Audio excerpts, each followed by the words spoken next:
Welcome, dear listeners. I'm Jonathan Carlin. And I'm Benjamin Carlin. And we invite you to join us through the Griffin door, your one-way ticket to the enchanting world of Harry Potter. So grab your wands and dust off your broomsticks and join us as we unlock the dark corridors inside Order of the Phoenix, Chapter 28, Snape's Worst Memory. Boy, howdy, does it look like Harry's about to fall in love with a big bowl of porridge. Absolutely he does. He's like, wow, this smells so good. I want to just stick my face right in that bowl. What is this, potatoes? Yeah. So just these kind of look like mashed potatoes. Oh, boy. I could get in these. In case you guys are unfamiliar with the chapter art, we got a picture of Harry who's like kind of like very deeply and affectionately leaned over the giant stone Pensieve here. I like this version of the Pensieve that looks like a giant stone bowl rather than like the stainless steel disc that you see in the movie.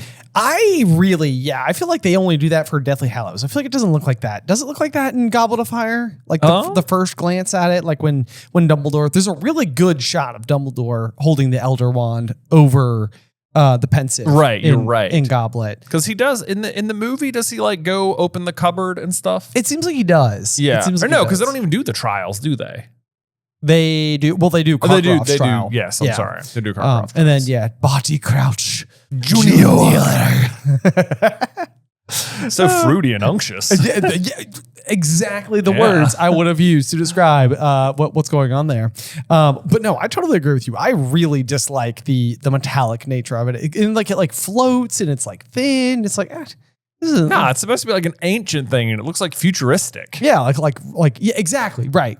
Yeah, it's supposed to have like runes carved in stone. Right. It's technically older than the school. Right. So like that would feel like if you were doing a Founders series and it's like set in this very like medieval time frame, and they're following Rowena's dream to the cliffside that the pig took her to, and they start digging and they find this like shiny metallic disc. It would almost feel like Aliens. I know, right? Exactly.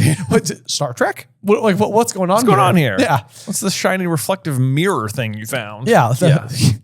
A chrome frisbee. Right. Yeah, I can see that. What is it? A frisbee? Yeah.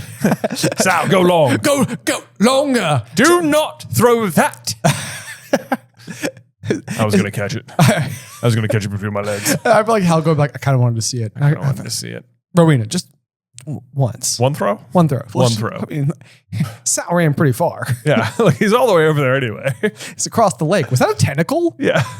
Probably not. Probably not. It's fine. It's fine. Anyway, these are the antics of the Jay and Ben version of the Founders series that we'll probably never get. They're very fun people.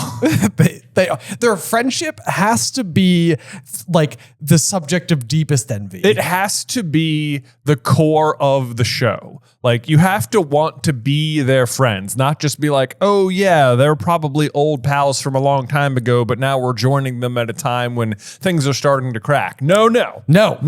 A majority of the show has to be like, man, you want to be friends with these four so bad. You want exactly. Like, they are like an excellent hang. Right. Friendship is the cornerstone of the show. Right. And that fracturing is what sends the ripple effect through all of time and space. That is the point, right? And that's the finale, is Slytherin leaves. Yeah. Bad news. Speaking of space, that's probably where that silver disc came from. Probably, yeah, where Dumbledore's other Pensieve came from. Speaking of the Pensieve, though, this is kind of like an interesting, glimpse that we get at the Pensieve in this particular chapter, because Snape's first memory obviously has to do with going in and sort of seeing like who James really was, especially as a student during his time at Hogwarts. But like, we've made a video before breaking down the possibility that the Pensieve itself has a dark twin. And the dark twin is, of course, the basin that the Slytherin's locket is stored in inside of the cave.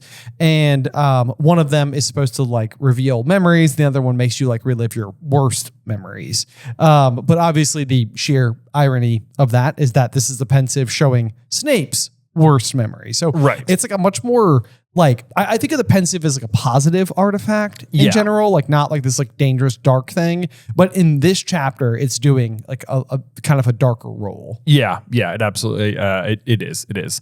But you know what? The first sentence in this chapter works remarkably well. I know. Okay. Yeah, you want to go Are ahead you and kick ready? us off? All Yep, right. yep, Yeah. yep. All right. So we start off the chapter. Dolores Jane Umbridge, High Inquisitor, has replaced Albus Dumbledore as head of Hogwarts School of Witchcraft and Wizardry. And then the dragons arrived. But kind of for real. But that's exactly what happens. Yes. It's like, oh my God, it's real. This is what happens. Yes, no, it works out. You know, I feel like we've had a few chapters in a row where it hasn't worked out as well. No. But this one is definitely rather perfect because Fred and George are going to have their just absolutely remarkable fireworks that take the shape of green and gold dragons. Yes. And they're just like Yes, they weaving through are. the castle. So it's like, oh, you're so screwed. Yes, it's so fun. It's so fun. We're up to educational decree number 28, which is like more than I even remember there being. I know, same. Yeah. Yeah. It's like there's the scene in the movie where it seems like Filch is like putting up so many like placards Yeah. on the wall, and it's like, okay, well, it's like 5. Yeah. You know. But yeah, it seems like we're really up there. We are up there. And it's no of doubt. course signed Cornelius Oswald Fudge. Now, despite this being an educational decree and signed by the Minister of Magic, the school itself will not recognize this as the truth. Correct. Yeah. And the obvious extremely big tell here is that the headmaster's office will just seal itself against Umbridge. Yes. And that is like one of my that is something that brings me so much joy, like to the core of my being.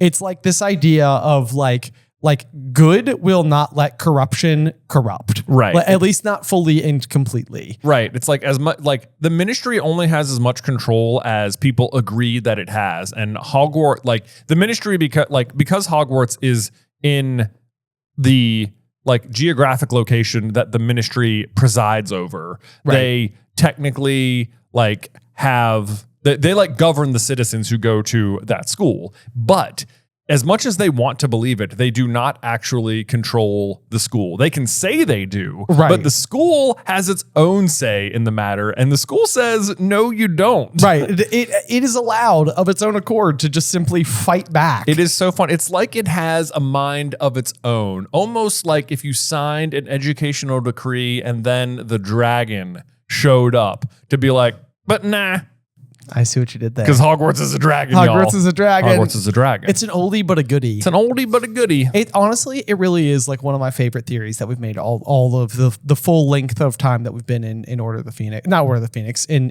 through the Griffin door. Yeah. Which now Dolores Jane Umbridge cannot enter through. Yes, exactly. The Griffin door. The Griffin door. Even that makes the title of this show that much better. It does. It's like, It does. ha. Yeah. But I also have a little note here because it says Minister of Magic, Cornelius Fudge. And I just wrote in for now because your days are very limited. Your days are both of their, like the Dolores Jane Umbridge being the headmistress and Cornelius Fudge being minister are both extremely numbered. Yes. This has an expiration date for sure. Yep. Aged like milk. Aged like milk, indeed. I love how it says the notice has gone up all over the school overnight, but they did not explain how every single person within the castle seemed to know that Dumbledore had overcome 2 Aurors, the High Inquisitor, the Ministry of Magic, and his junior assistant to escape. And all I can say is, well, obviously what happened in the headmaster's office was a complete secret. So, obviously, the whole school knows. I wrote the exact same quote down. I was like, is there a possibility that this is like some, like, you know, we're talking about the castle having power. It's like, is this like a Dumbledore power where he can like almost like send, like, think of the way you can like send a message through a Patronus. And I don't believe this to be like hard and fast exactly what's happening here, but it's almost like Dumbledore has the ability to just like send a memo that he wants to be like, hey, by the way, now you all know. Now you all know. Now you all know. And they just sort of like know it. They just sort of know it. And, Yeah. and everybody's talking about it and sort of like, I don't know who told me first. And it's like, no one does. No one. That's the beauty of it. I mean, I guess there were a room full of portraits, at least watching this one, that could have visited the other castle portraits. Certainly possible. Yeah. I mean, there's a way for word to find its way out. But let's see here.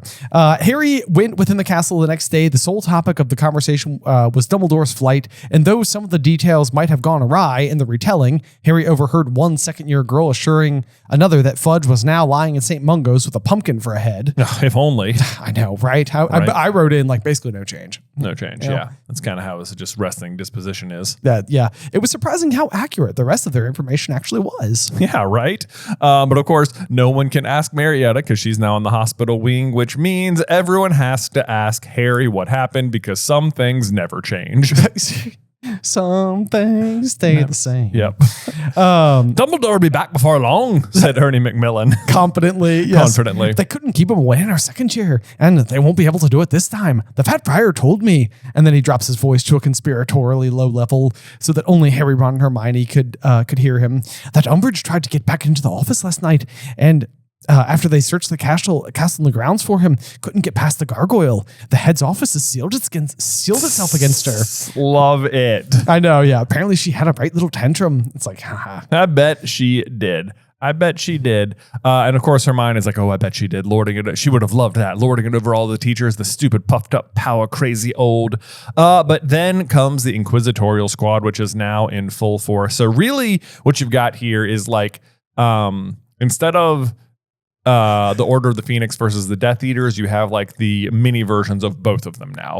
So you've got Dumbledore's army versus the Inquisitorial Squad. It's a very good observation. Yeah. They're definitely like the JV league of the other two. Exactly. Although to be fair, when it comes to the Battle of Hogwarts, all those JV students get, bumped up to varsity. They do. Yeah. It's like the time is now, Yeah. Guess what? Everyone's on the starting lineup. They're like, I think that's too many players, coach. And it's like, it's not. Trust me. It's not. If anything, we're going to lose Colin Creevy. Yeah. We're going to lose Colin Creevy, Nymphadora. We're going to lose Remus. We're going to lose Lavender.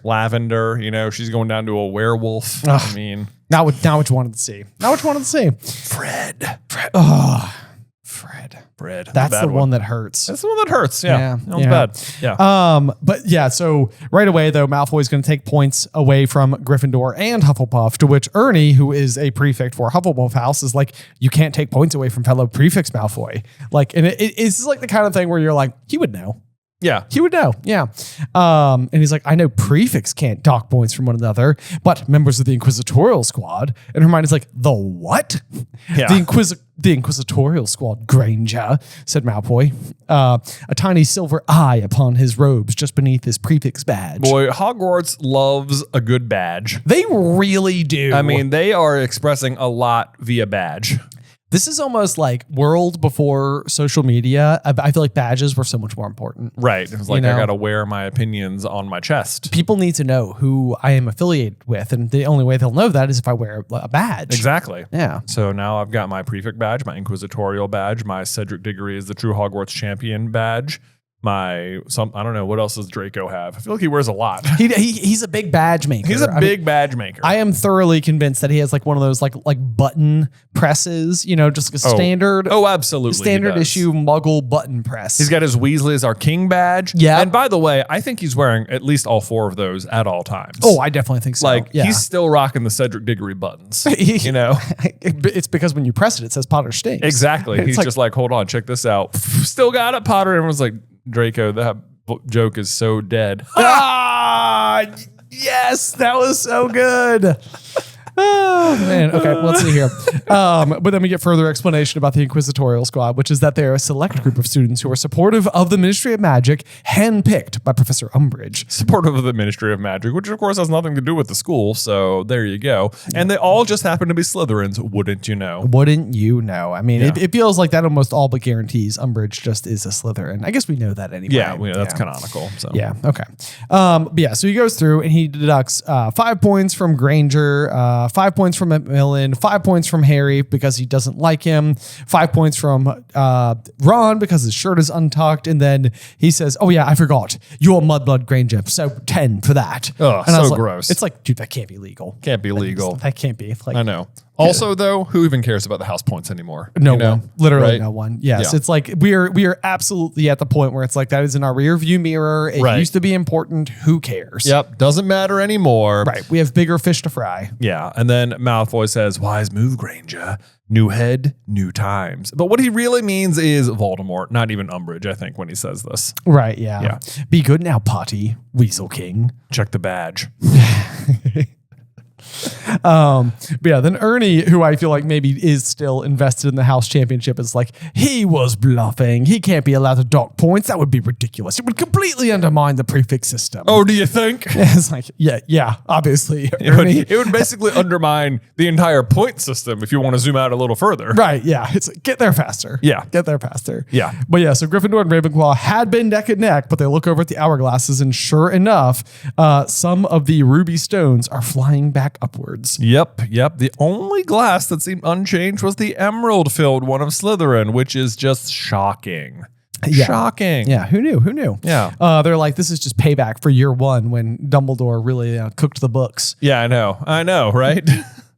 And I feel like we bring that up sometimes. It's like, boy, Dumbledore really just made sure Gryffindor won, and it's like you know, like you hate Draco and stuff because he's such a jerk in year one, but it's like Draco, he does some things wrong in the book, but the rest of Slytherin house, we don't know to have done anything wrong.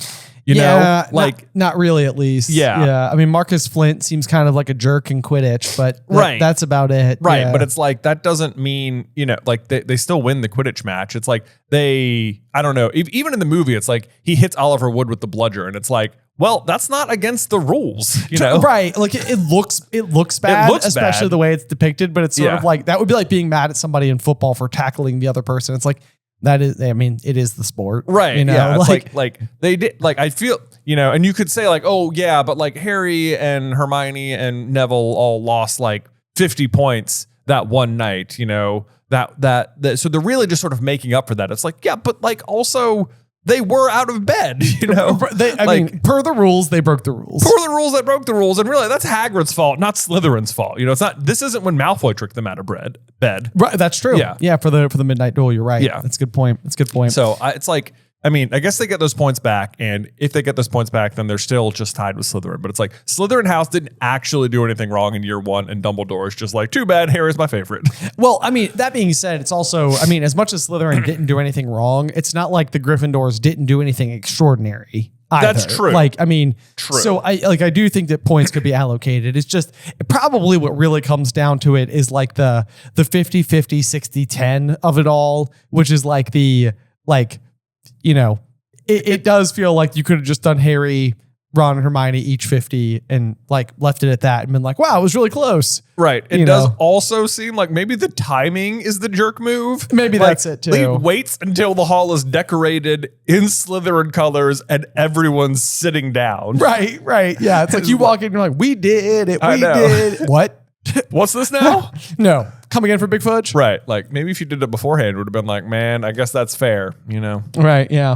Game respects game. Game respects game. All right. Yeah. Whatever. Anyway, now we're talking about year one. We're on year 5. I know. So then Fred shows up and says, noticed, have you? And Harry's like, Malfoy just talked us all about 50 points. To which I did go through and add it up, and it's 5, 5, 5, 5, and 10, which equals 30. So he is exaggerating slightly. Oh, okay. Wow, Harry. Yeah. Do your math right. I know, right? Yeah, but they don't teach math at school, so that's true. That's true. Yeah, yeah. And so then I love this too. It's like, yeah, Montague tried to do us during break, said George. What do you mean tried? Said Ron quickly. Well, he never managed to get out all the words due to the fact that we forced him headfirst in that vanishing cabinet on the first floor. Oh man, and this is just such like a it's a funny thing that Fred and George did. Ha ha ha! But this has such massive consequences. It really does. Yes. Because this is going to be the vanishing cabinet. The vanishing cabinet that Draco will discover has a twin at Borgin and Burke's. Because Fred and George did this. Right. Yes. And it's going to be the thing that gets Death Eaters into the castle for the lightning struck tower when Dumbledore dies. Right. So it's a big deal. It is a big deal. And I guess it also kind of means that Umbridge played a slight role in Dumbledore dying because she appoints the Inquisitorial Squad. True. Yeah. Oh, I hate that. I don't want her to have any of the credit. Nope. I agree. Yeah. I agree. But I mean, I guess really at the end of the day, Dumbledore plans it with Snape. So it's like, it's like, well, I'm revoking it. You know? Yeah. No credit. No credit. No credit. No credit. Yeah, but then Hermione's going to be like, but you'll get into terrible trouble. And Fred is going to be like, well, not until Montague reappears, and that could take weeks. Yeah. I don't know where we sent him. Yeah. Anyway. But where they sent him is limbo between the castle and Borgin and Burke's. That's right. Yeah, because I guess because they're broken. Is this where at a different scene altogether, nearly headless Nick has knocked over the same vanishing or cabinet? He convinces Peeves to do it. Yeah. Oh, right. Yes. Yeah. Yeah. So is that why it's broken? That is why. Was it just working before? I guess we're supposed to think so. Yeah. But yes, that is the occasion in which it breaks. Okay. Yeah. Okay. So we got that going for us. Yep. Let's see here. Yeah. So then Fred and George are going to be like, anyway, we've decided that we don't care about getting into trouble anymore. To which Hermione's like, have you ever? And Yeah. George is like, of course we have. We've never been expelled, have we? Yeah, I knew where to draw the line, might have put a toe across, but we've always stopped short, But now Dumbledore's gone and Umbridge is here, and we don't really care about our NEWT, so we literally see no reason to stay anymore. Like, if we get in trouble, who even cares? We'll just leave. I mean, honestly, it's like, it is such, I bet there is like such a sense of like calm security that comes with this, where it's like, I know what I'm doing now, and it's not this. So it's like, Right. you don't have, like, all you can do is expel me, which means I can cause as much mayhem as possible, and you have one maximum consequence. Right. It is like, it reminds me so much of like if you've turned in your like 2 weeks notice at your job, and it's just sort of like, if it's like, what are you gonna do? right. Yeah. It's like, everything after that is just sort of like, I'm just sort of doing you a nicety and keeping the transition smooth and stuff. But like, if you got any like really big projects for me, you probably wouldn't send them my way. right. Yeah. I just didn't quite get to it in time. Yeah. you What know? do you know? I didn't get to it. And, I'll have an answer for you on Monday, except I won't be here. So Yeah, so my email will be expired. yeah.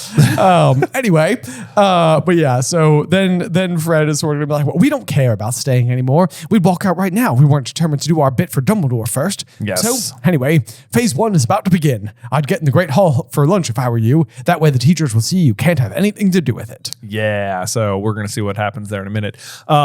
But this scene, this conversation actually reminded me a lot of the conversation that Harry has with Firenze in the forest in year 1. Oh, Because do tell. well, Harry's like, he's telling him about like why people drink unicorn blood, and he's like, even if you're an inch of death, it will keep you alive, Right. or something. And he's like, only someone who had nothing to lose and everything to gain would do this, or whatever. Right. And Harry's like, but who would choose such a life? And Firenze is like, get there faster.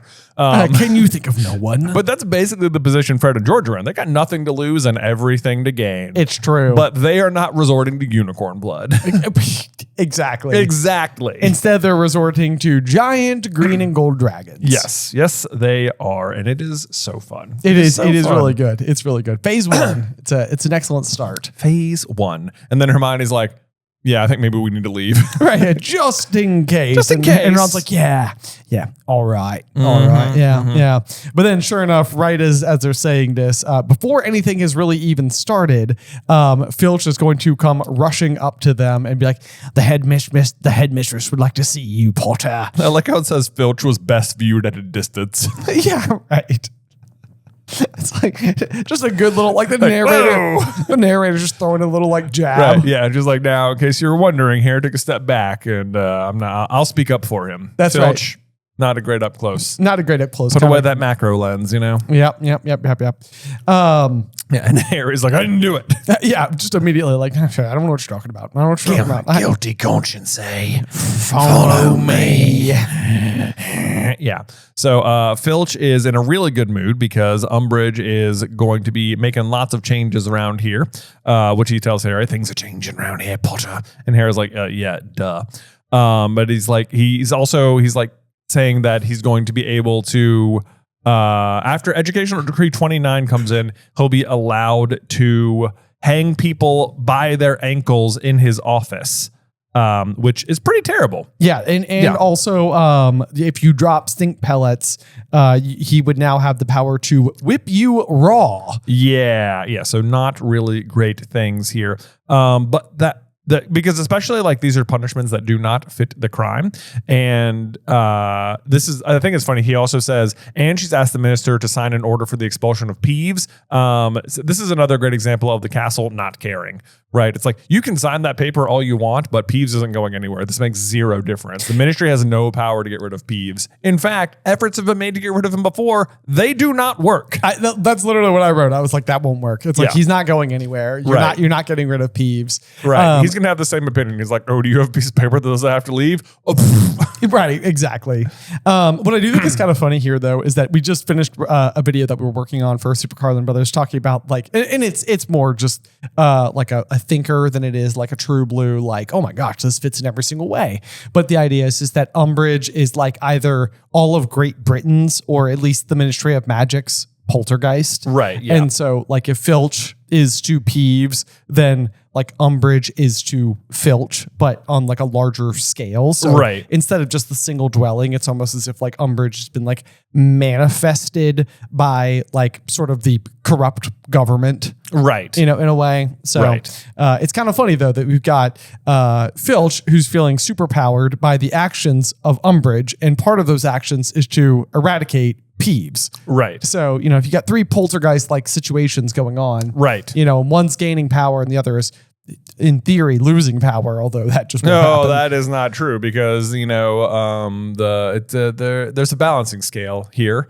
And the more power Umbridge gets, the more power the chaos seems to get as well. It's exactly correct. And that's where it's even kind of amazing because even taking the poltergeist conversation out of the equation, it's like Filch is being supercharged by Umbridge and Fred and George are there to answer the call for Peeves. Right. So they're it's like they're about crazy, to, man. Yeah, maximum mischief. Right. So Peeves is about to be like as powerful as he's probably ever been. Right. He absolutely is. And I mean, I think in the next chapter, we're going to get like a long list of things the students are doing to like combat Umbridge's reign. And it'll say like, despite everything they're doing, nothing can keep up with Peeves. That's right. Yes, exactly. And he will take orders from no one except maybe Fred and George. Right. Which is also amazing. It is amazing. It's sort of like, oh my gosh, they've ascended. They have. They're like on next level mischief makers. Right. Yep. So Harry arrives in Umbridge's office where it's pretty much the exact same except for a large wooden block lying across the front of her desk with gold letters that spell the word headmistress, which doesn't sound that fancy at all. No, it really doesn't. Yeah, like I was going to like start highlighting this and I was like, a large wooden block. Yeah. Like, what is it? Right. Like I was like, I don't remember this detail at all. Right. And it's just basically like one of those little like plaques that teachers have on their desk that says their name. Right. You know, it's like, okay. Yeah. So I mean, cool. must have come first thing in the morning with Educational Decree 28. I know, right? Fudge was like, I had it whipped up overnight. Right. I just found a 2x4 in the closet. That's it. Exactly. Yeah.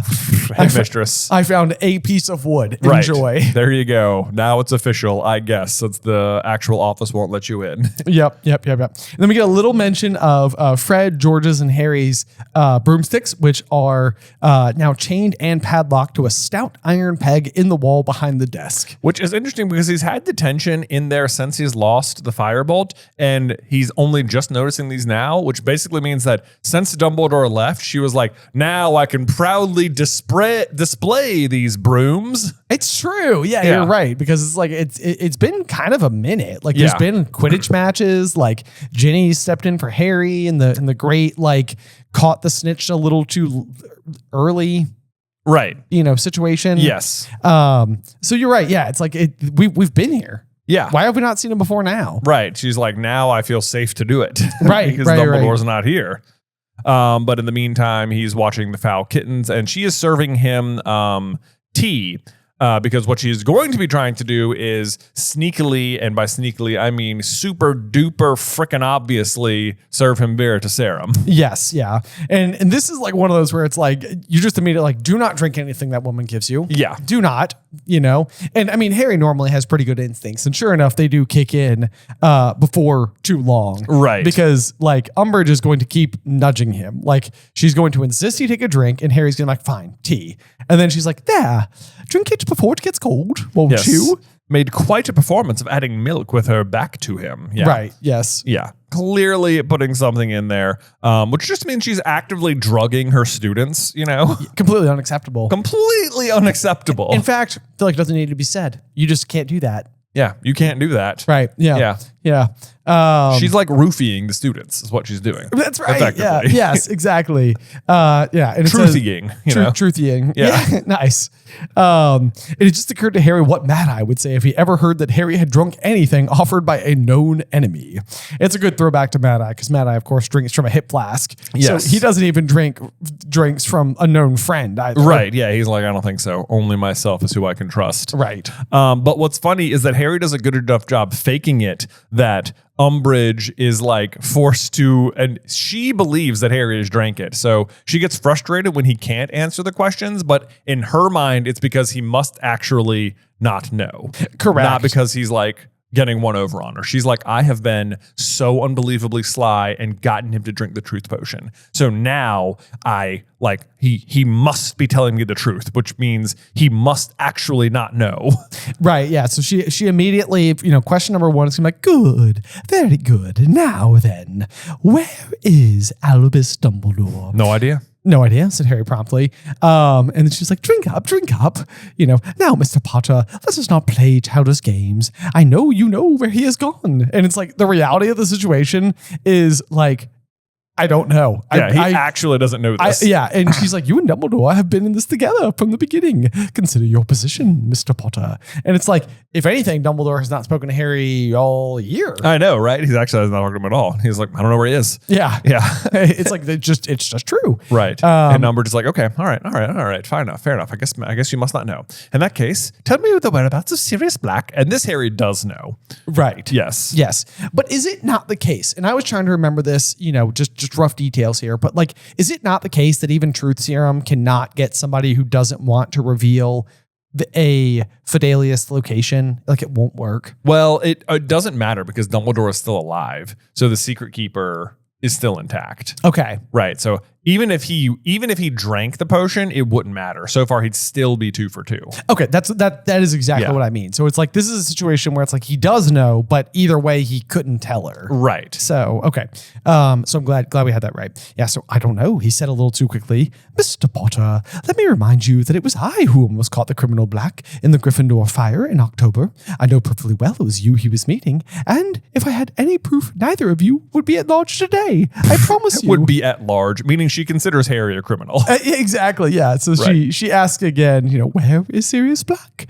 No idea, said Harry loudly. Haven't got a clue. Yep. And sure enough, she does just sort of back down on this one occasion. She's like, very well, Potter, I'll take your word for it this time, but be warned. And then she goes on to explain that the Minister of Magic stands behind her and that all channels of communication in and out of the school are being monitored and that a flu network regulator is keeping watch over every fire at Hogwarts, except my own, of course. Right. Which is like, don't explain that. Don't explain that. I know. I was like, you probably shouldn't tell him this if you were trying to catch him doing stuff. Because now he knows all the ways in which not to communicate. Exactly. Yeah. It's like, it's like you want to catch him more than you want him to not engage in the behavior. Right. Like, you know what I mean? Like, it's like when it comes to Umbridge, she's not genuinely trying to stop him. She wants to catch him. Right. So it's like, don't tell him all the ways in which you are like preventing him from doing these things. And what does he start doing? He starts monologuing, which is exactly what she's doing. She's like, look how powerful I am. You can't hope to do anything, especially by all of these exact means. And it's like, thanks for giving me the security rundown. I'll be sure to break those immediately. No problem whatsoever. You know I am Harry Potter, right? Right. Yeah. You've like heard my resume, right? Yeah. So anyway, then all of a sudden, out of nowhere, we hear a boom. Yeah. So this is going to be Fred and George starting off their Weasley whiz bangs. Everyone runs upstairs. Not difficult to find. 1 floor down, pandemonium reigned. Somebody, and Harry had a very shrewd idea, who had set off what seemed to be an enormous crate of enchanted fireworks. Dragons. Here they are. They're here. And then the dragons arrived. And then they're here. Yes, we've made it. Oh, finally. At long last. It feels good. It does. I love it when the dragons arrive. I know, me too. Dragons comprised entirely of green and gold sparks. So little trivia there for you, because green and gold, and I think that's the thing that makes it stand out, are two less common colors paired together in the wizarding world. True. It's normally green and silver, red and gold. Green and silver, red and gold. Yeah. So just that kind of sticks with me. And then I had to look up what a Catherine wheel was because it says shocking pink Catherine wheels, 5 feet in diameter, were whizzing lethally through the air like so many flying saucers. I guess I did not look that up. Are they just kind of like, I mean, are they like Frisbees? They are very similar to like Doctor Strange's like portals. Oh, okay. You know, like kind of like this like erupty, sparkly ring. Okay. Yeah. That Got it. would spin in the air. Yep. Got it. Yep. And then we have rockets with long tails of brilliant silver stars ricocheting off the walls. Sparklers were writing swear words in midair of their own accord. Firecrackers were exploding like mines everywhere Harry looked. And instead of burning themselves out, fading from sight, or fizzling to a halt, these pyrotechnical miracles seemed to be gaining in energy and momentum the longer he watched. Boy, that is impressive magic that they're like, this stuff will explode and then again. And then again, I know. You know, this is another funny one, though. My wife and I have been watching the Lord of the Rings movies through. Yeah. And very famously at the beginning of Fellowship of the Ring, Dumbledore. Oh my, not Grindelwald either. Goodness gracious. If I can Gandalf Yes. shows up and has amazing fireworks. Yes, one of which is a giant dragon. One of which is a giant dragon. So part of me has this like, you know, when it comes to anything Tolkien related, it kind of feels like every fantasy author is just by sheer happenstance or intentional or nods or homages, like using some version of things that come from Lord of the Rings. Yeah. It's like Tolkien included all of it. Yeah. He's got elves, he's got goblins, he's got dwarves, he's got hobbits, he's got fireworks, he's got a giant spider, you know, Right. like Yeah. it's all there. Yeah, there's pieces of it in Harry Potter, of course. There's a ring that has a piece of Sauron's soul. There's a Horcrux. you Yeah, know? yeah, exactly. Yeah. And This was like, we have 7 rings. right, yeah. 7, the most powerfully magical number. Yes. Filch and Umbridge were standing apparently transfixed with horror halfway down the stairs. I love that. I love that. They're just like, oh no. And then I liked this too. So as Harry watched one of the larger Catherine wheels seem to decide that what it needed was more room to maneuver, it whirled toward Umbridge and Filch with a sinister whee. And then this is an interesting use of the word adults. It says both adults yelled with fright and ducked, and it soared straight out of the window behind them and off across the grounds, because it's really magnifying that the younger citizens of the castle have like secured a victory. It's like the adults are afraid, the kids are not. The kids are not. Yeah, Yeah. you're right. Also, do you feel like there's any possibility of little like alchemy magic going on here with the Catherine wheels? Because alchemies fit to we see them in Fantastic Beasts, but they fit to the size of like the container. So put them inside of a building and they're as large as a building. Put them inside of a teacup and they're as big as a teacup. Right. So it feels very Fred and George coded to like borrow magic from different magical beasts. Like I mean, they've been collecting like the different things from Grimmauld Place and stuff. Exactly. Right. Exactly. Yeah. So anyway, I just thought that was kind of interesting. The idea of like something that gets bigger, the more space it's provided. It's like, we have that in Harry Potter already. Well, not already, but we technically will in the past. Yeah. Right. This will retroactively become true based on past events. Exactly. That don't exist yet. Right. But for the purposes of speaking in Harry Potter lore, we tend to not really, always triangulate the fact that the Harry Potter books came out before Fantastic Beasts. So chronologically, it makes perfect sense. Right. Exactly. Yeah. Exactly. Yeah. That'd be really funny if they what it needed was more room to maneuver. A rolled on Umbridge and a sinister wee. Yeah. It'd be great if when they got outside, they were just like huge. Yes. But I guess later they are looking out of the window and Seamus is going to be like, looks like one of those Catherine wheels mated with one of the dragons. Yeah. And they turned into something else. Right. Yeah. I think like pigs. Yeah. Like Pigs. Little pigs. Yeah. Like, all right. I have no idea. If you say so. No idea why, but I don't know either. Yeah. When pigs fly, maybe. You know, when dragons and alchemies mate, they just produce pigs. Ordinary pigs. Yeah. Barnyard pigs. Barnyard pigs. Some barnyard firework pigs. Exactly. Yeah. Let's see here. Meanwhile, several of the dragons and a large purple bat that was smoking ominously took advantage of the open door at the end of the corridor to escape towards the second floor. The inclusion of the large purple bat, to me, I feel like is like I don't even know if it's like a small little like hint or clue there, but to me, it's Snape. You think the purple bat is Snape? I think the purple. I mean, I don't think it's literally Snape, like in like Animagus form, But it's like it's a wink to the audience. It's like a little wink. It's sort of like, as much as Snape and Harry are going to have like a difficult chapter and he feels opposed to, everything we stand for as the reader, it's almost like that little bat.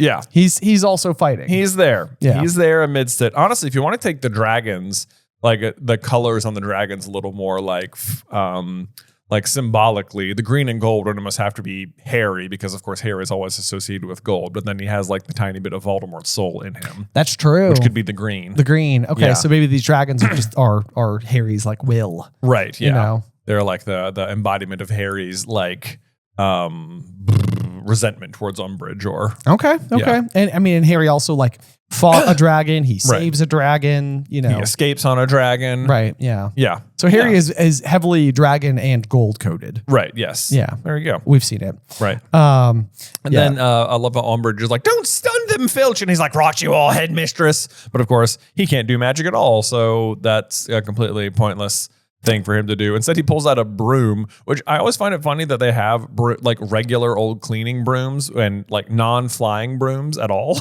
exactly. Yeah. Or is he just pulling out like a vehicle? Exactly. Like, you know, and using it to swat at the fireworks in midair. But within seconds, the head of the broom was ablaze. Yeah, you don't say. Yeah. This was, I just thought it was very funny. There is a movie with like Channing Tatum and Scarlett Johansson out right now about like NASA and going to the moon.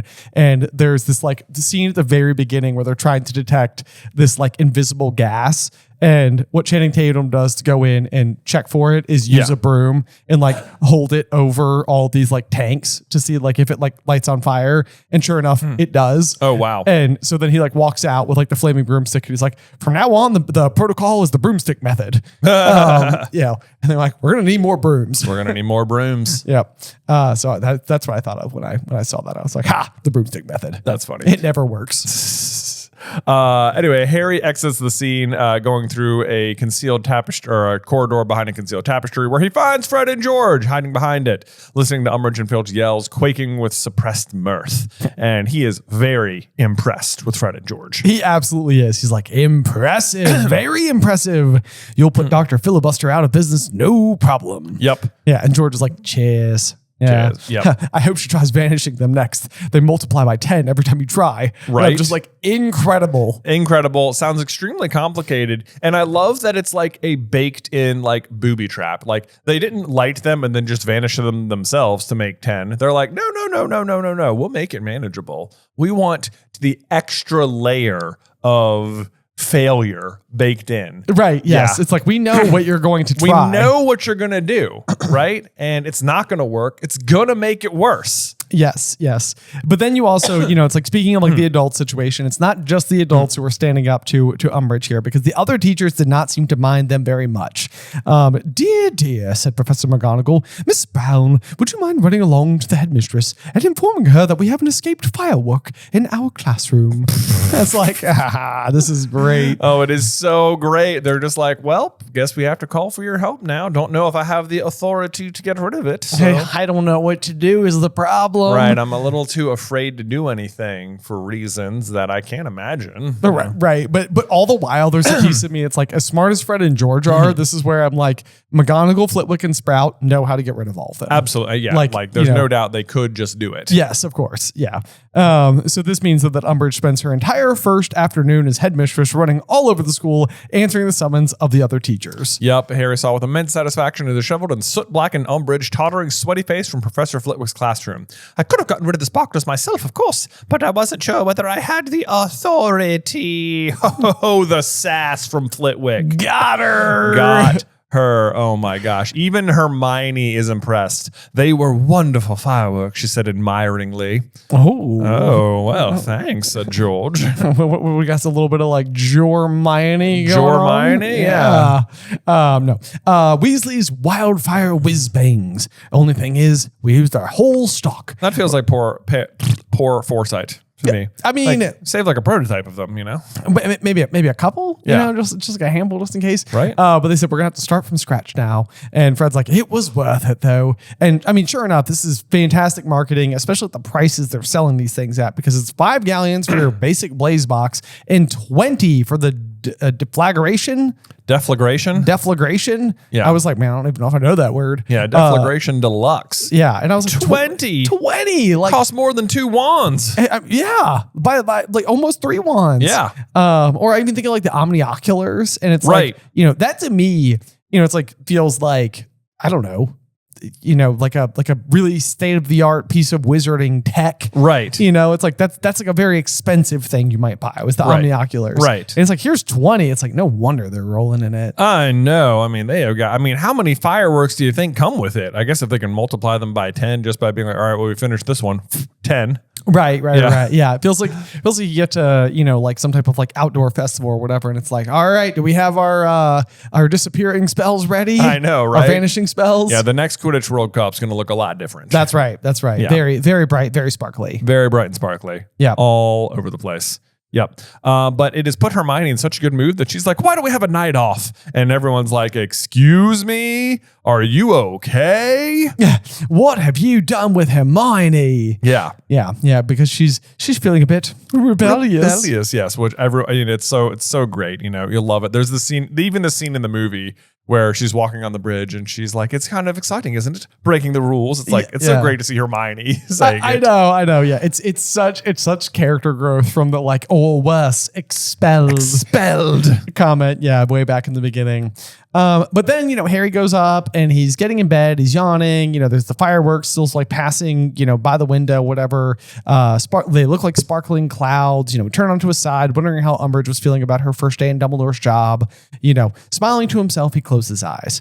And it's like, this is weird to me almost. Like, I feel like it speaks a lot to like this like running theory that we've been talking a lot about with occlumency, which is that like it must be like a dark branch of magic. Because to me, from like a Patronus standpoint, this is like a primed Harry for casting a Patronus. Right. Like, he's in a great mood. He's in a great mood. Like he got to stand up, there's like an empowerment angle going on here. He's proud of Fred and George and like not even the investment he made in them, but just to see that like he helped them achieve their dreams and it's working. And the way that it's working is in a way that's like rebellious against this horrible regime that's been going on. Like there's so much good. It feels cozy. It feels calm. It feels like he's got like that like happy, drowsy sensation that you have after like just a really great day. Right. And so the fact that he goes from that sensation just immediately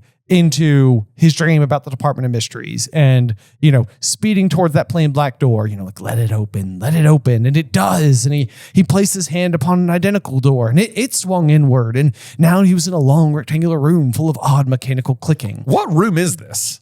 Has to be the time room, right? The time room? That's what I always think. But I guess that's right. But like, do you have to go through the time room to get to the Hall of Prophecy? I guess you do.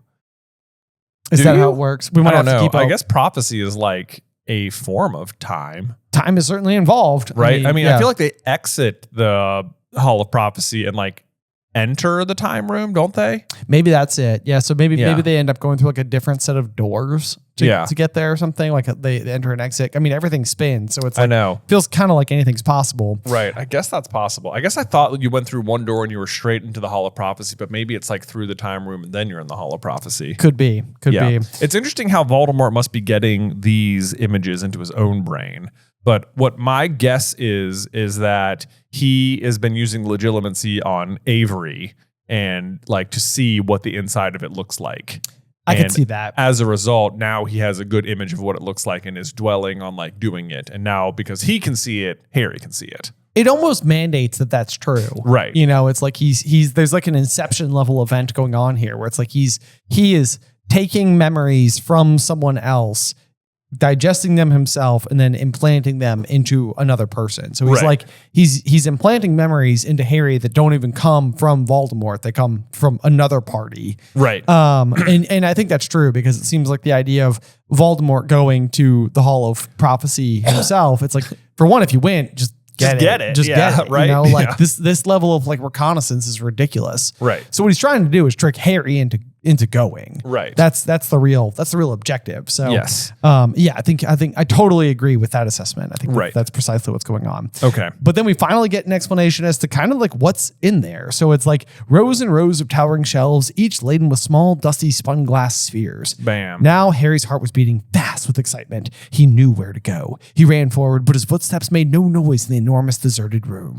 Yeah, so now he's fully in the Hall of Prophecy. The dusty spun glass spheres, we haven't actually seen one of these in real life. I mean, you could maybe guess that it's like a crystal ball, if anything, but that's how I not picture exactly it. what a prophecy is. Right. Yeah. It's sort of, I mean, that's sort of like what I have in my head. It's like it's not like a crystal ball that you would like see things in. Yeah. But it's like a small, I mean, yeah, like a smoked glass sphere. Right. Yes, Yeah. basically. Yeah. Yeah.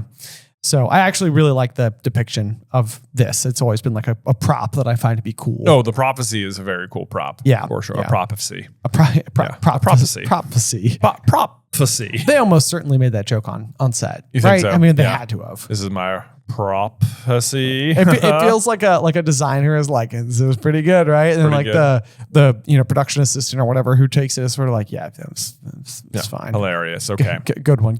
Now go back to work. We have Go other back to stuff work. make. Yeah, we're going to make like 1 million more of these. Right, exactly. Yeah. Bang! Harry awoke instantly, confused and angry. The dark corridor was full of sound and laughter.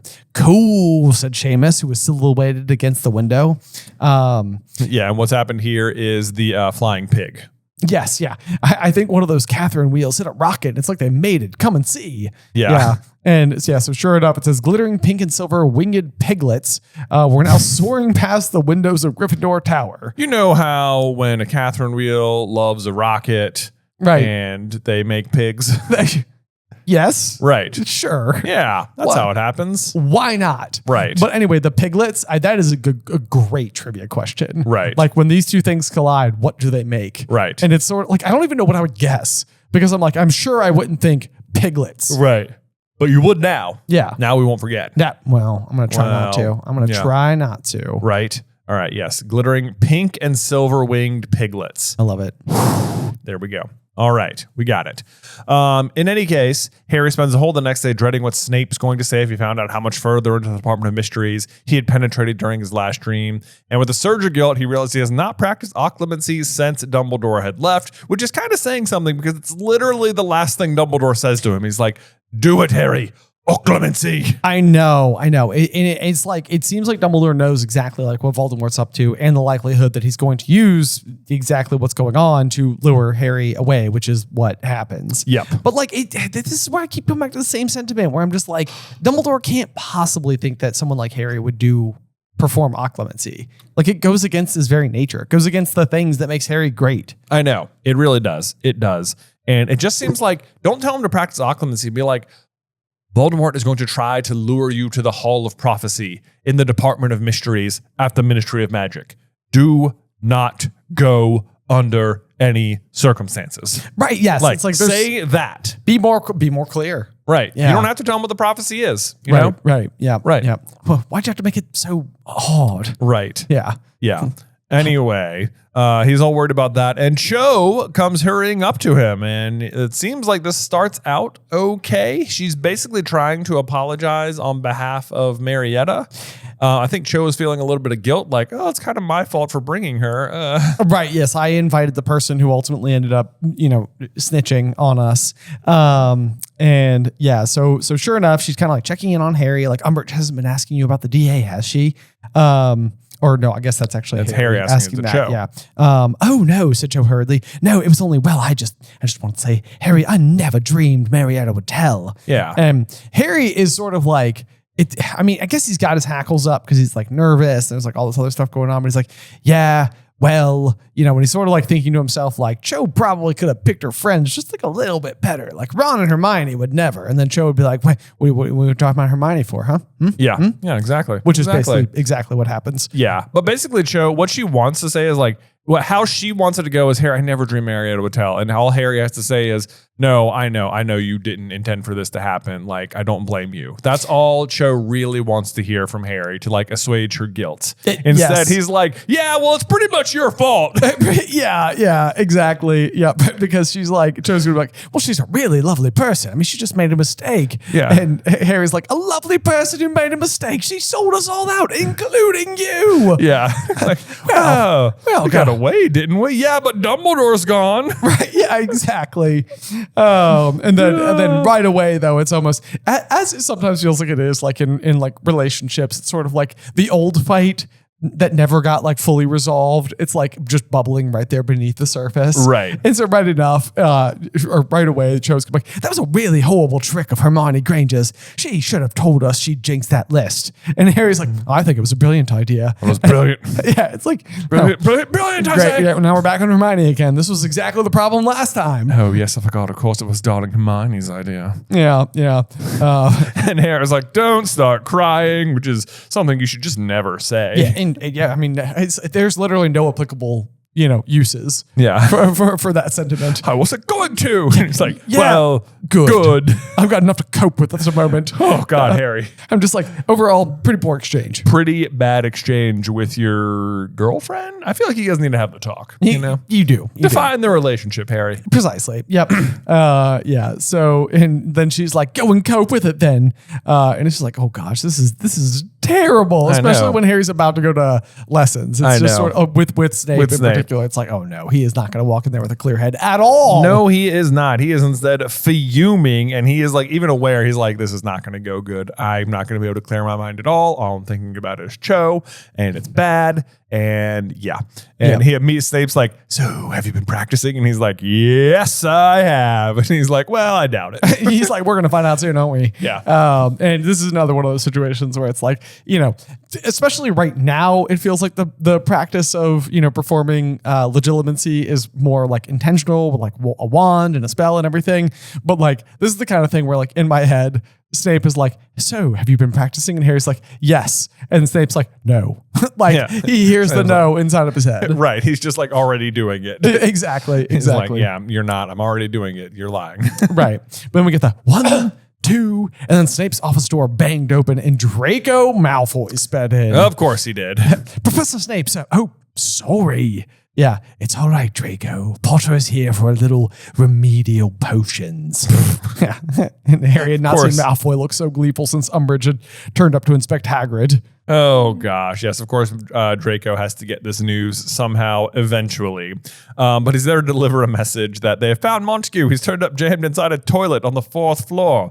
And this is like, it's such good, like just like under the radar writing here, where now Draco learns about the vanishing cabinets. Exactly right. Yeah. Yep. So it's like and he will even say like that he takes the story that Montague's like tells more seriously than everybody else. Like that he sees something opportunity that no one else sees. Right. Yes. And so yeah, it's happening in real time. But yeah, so they found Montague. He's jammed inside of a toilet on the 4th floor. How did he get in there? Demanded Snape. I don't know, sir. He's a bit confused. To which I was like, that makes sense. Right. And then this is like a weird one where it's like you actually see like a more good-natured side of Snape here, where he's like, very well, very well. I actually do need to go help this student. Yeah, right. We shall resume this lesson tomorrow evening instead. And then Malfoy, of course, like, behind Snape's back, looks at Harry and he's like, remedial potions. Yeah. And it's just like, great. Why did you have to tell him that? I know. Yeah. Then Harry's like, at least he had 24 more hours in which to practice, which I'm like, as if. This is like when you have a snow day and it's like, I have a test tomorrow, but it might snow. And then you don't study and then the snow comes and then it's like a fun snow day and you're having the best time ever. And then it's like 7 o'clock the next night and you're like, oh no. And you're like, wait, I had 24 more hours, still didn't study. Still did not study. Still didn't do it. If anything, now it's a day past what I learned with the information. Exactly. In fact, I may have forgotten things. May have forgotten more. Right, yeah. May have taken a nasty blow while I was sledding as well. So whoops. Yeah. Yeah. Okay, now this I thought was very interestingly phrased. It says, he was at the office door when he saw it. A patch of shivering light dancing on the door frame. This is basically exactly what happens when he's left alone with the Pensieve last time. He's like, kind of sitting there and is like, what's this silver light? Kind of just like dancing around. It's like, does the Pensieve like call to you? Right, I know, yeah. It's like, see the light on the wall, it is dancing. Right. And Harry's like, what's that? I got to go check out that light. It's Yeah. like it's just so similar to when he sees the trials in Goblet of Fire. It's like, it does feel like it's almost like, yeah, come look at me. Like it has like a power over someone. No, I mean, it's like you almost wonder, like, I mean, because we talked about the fact that, like, you know, Rowena sees the Pensieve in her dream, and it, in a way, calls to her. Right. They yes, go. you're right. Yeah, they go and find the location, and Yeah. so it's almost like, is there like this like ethereal power of the Pensieve that's like verging on prophetic in a way where it's like forcing certain circumstances to be enacted, if you will, like, because by luring him over, he will see the memory, which will lead to the conversation with like Lupin and Sirius, which, Right. you know, like it all like builds and then will ultimately like give Harry more information. It changes his own viewpoint of his father. Like, you know, it's like, there's a lot of like implications that come from this. It's not a small detail. Right. So it's almost as if like the fates have like intervened. Yeah, I mean, it does feel something like that, like, because he is drawn back to it again. He says, well, was it the Snape was so keen to hide from Harry? And I'm like, don't do it, Harry. Do not do it. I mean, and exactly. It's like, Right. it's like, this is easy. This is not a hard one. You know this one, man. Walk away. This is big old invasion of privacy. This is like, it's so not okay. You, Harry Potter, the chosen one, should know better. Yeah, it's like, it's like reading someone's diary. It's Yeah. like, it is just, He did that too. It is like, he did. It is a completely unacceptable act. It's like, you can't do it. Can't do it, man. Don't Yeah, do it. I know. But he's like, how long would it take Snape to release Montague from the toilet? Would he come straight back to his office afterward or accompany Montague to the hospital wing? Surely the latter. I'm like, don't do it, Harry. Just don't. I know, yes. Although I also highlighted this. How long would it take Snape to release Montague from the toilet? A real sentence. Yeah, a real sentence in this book Yes. that I just read. Right. Yeah. But of course, he is feeling like extra. What does it say? But Harry thought of Cho's anger, of Malfoy's jeering face, and a reckless daring seized him. And it's like, oh boy, here we go. Yeah, but he took a great gulp of breath and plunged his face into the surface of Snape's thoughts. So it's not even like the Pensieve the first time where he's like, can I make it close? If I get a little bit closer, can I see what's, oh my God, I'm falling. Right. This is, he's just like, into the deep end, swan dive. It's like 3, 2, 1, whoosh. Yeah. Yeah. I like to think he lands on a cannonball. Yeah, me too. Yeah. I also wrote this little note in here. He took a great gulp of breath, plunged his face into the surface of Snape's thoughts. And I was like, Snape's therapist be like, you know, it's like Snape is showing up to therapy and his therapist is like, okay, here we go. We could do this. We could do this. All right. Snape, what's been going on? Lily's dead. Dang it. Got that written on this sheet of paper about 50 times, sir. It's like you have really been ruminating on this whole Lily's dead situation. It's my fault. You have made that clear. We have covered that as well. We've covered it. I agreed with you even, you know. Right. I kind of think you're a terrible person. I'm not supposed to say that, but I'm supposed to say it, but you know what? Hard talks. Hard talks. Yeah. So let's see here. So Harry finds himself standing in the middle of the Great Hall. And this is going to be another like kind of glimpse into how Pensieve memories work. Yes. And I swear it really pushes the outside edges of what feels like it should be possible. It kind of does. For a single person's memory. Yeah. Because it seems like there is this like third person omniscient like camera angle that like all you should be able to see is like what Snape is writing on his OWL paper, not like what James is scribbling on his paper like elsewhere in the room. It seriously suggests that like a wizard's memory has a certain magicalness to it, that like subconsciously wizards are like their memory is recording all of the details of everything around them, even if they do not personally have access to those memories. Right.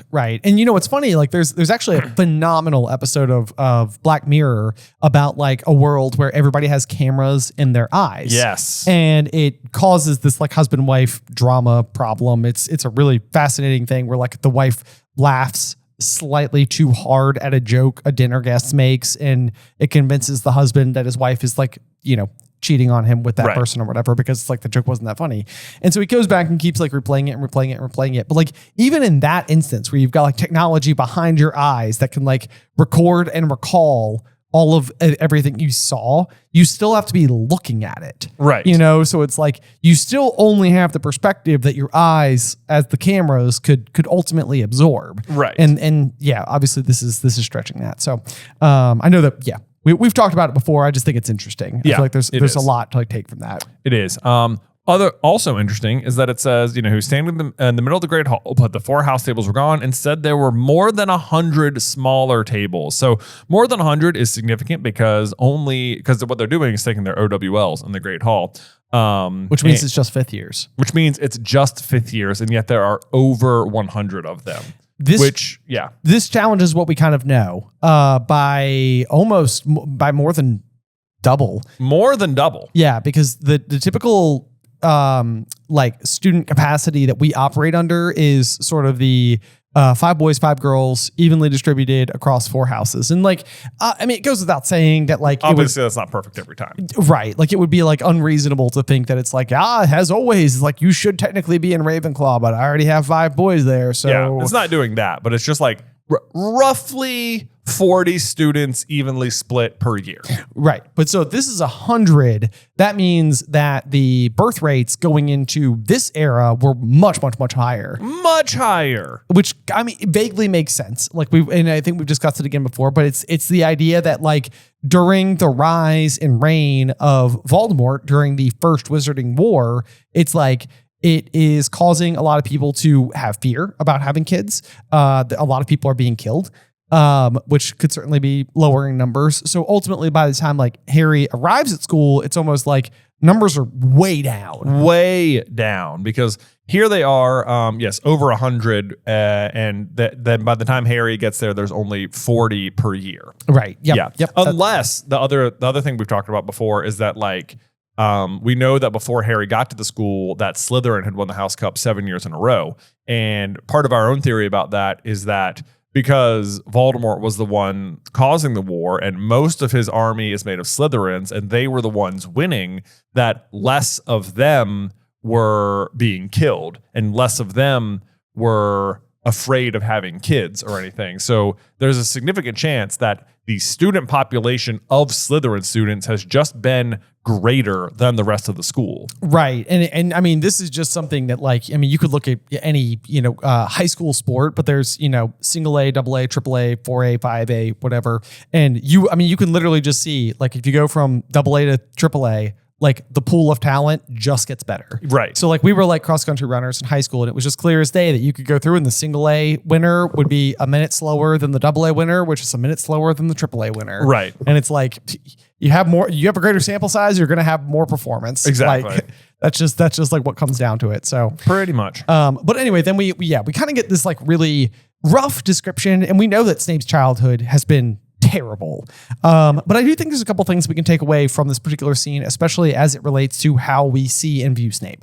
Because obviously he's like described as kind of having this like stringy, pallid look about him, like a plant that was kept in the dark. Gross. It is, but it's also like he's being mistreated. Like at this point in his life, this is not wholly Snape's fault. Right. Like that's the people that are bringing him up. And it's almost surprising, like when he gets to school that like he doesn't improve. I know. That's the thing though. It is the end of the year. He would have been at Hogwarts for, 9 months at this point. It's a good point. I guess he's in Slytherin, so he's in the dungeons and it seems like he's hyper obsessed with like school. Yeah, I guess he's if he's studying in the dungeons all day, every day. Right. I guess that would create this sort of look as well. Right. But he's got his hook nose. He's barely a half inch away from the surface of the parchment as he scribbles.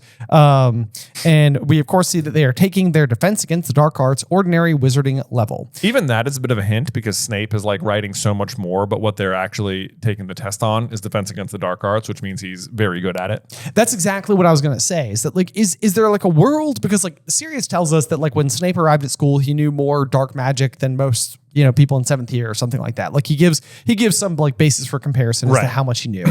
But this is also suggesting that like in the realm of defense against the dark arts. Snape is like a pretty intensive student. He's very well versed in the subject matter. So you would not think somebody who's obsessed with the dark arts would be so gifted in defense against the dark arts. Right. Which is also the subject he's always wanted to teach at school. Right. Well, I don't know. It's like maybe it's like becoming good at the dark arts also means like you're good at getting around the defenses. I mean, and you need to know how the defenses work in order to do that. Right. I mean, there's probably a layer to like a good offense is a good defense, right? Type of situation, exactly. Going on here. But the way it's described though is that he's got this like very small handwriting. He's written a foot longer more than his neighbors, and it does remind me a lot of like Hermione, to be honest. Yeah, there is that. Yeah. There's also a bit of a hint that gets thrown in here where it says his writing was minuscule and cramped, because that is also how the Half-Blood Prince's writing is going to be described in the next book. So you could have sussed that out. You could have sussed it out. Yes. Okay. I suppose it's not impossible. It feels so obvious when you're looking back. And it's like there was a potions book that had all the answers to potions, and Snape was the potions master. Like, how many people did we really think it could be? That's the thing. Yeah. And they also don't seem preoccupied enough with like just sixth years or something. I don't know, like people who like maybe like came like the year before them, right? And possibly left it in the cabinet because it's either Snape or another student, most likely, right? Exactly. The other thing though, so to further the Hermione comparison, so we also know that Hermione has very small handwriting and that she tends to write more than everybody else. But the other really shocking thing about Snape's hatred of her is that Hermione in so many ways is like a living, breathing, reincarnation of Lily. Right. Like in this way, like she's showing up as like a Muggle-born student who is like extremely talented, and I'm just surprised that like we sometimes talk like what if Harry was like looked just like Lily with James's eyes or something, like would it change the way that Snape interpreted that person as a student? Like, would he see more good because it's not constantly reminding him of James, instead it's constantly reminding him of Lily? But then you see Hermione over there who just in so many ways kind of like does have Lily-like traits. Right. And he's mean to her too. Yeah. So it's just, come on, man. Like, yeah, it's like, it almost makes me feel like it would be fun if like for some reason Snape had a soft spot for Hermione this whole time. Right. And that would was be like, interesting. and it was like unexplained. Right. It was like, because even then I feel like all the time Harry and Ron suspect Snape, and Hermione's always like, it's not Snape. Right. Like, and they'd be like, oh, he just likes you. Exactly. Right. Like it would work. It would work really well. That would have been interesting. Yes. Yeah. Anyway, so we'll continue on though. The person conducting the exams is Flitwick, which I just think is a good piece of trivia because we know Flitwick's been around for a while, and sure enough, here he is. Yep.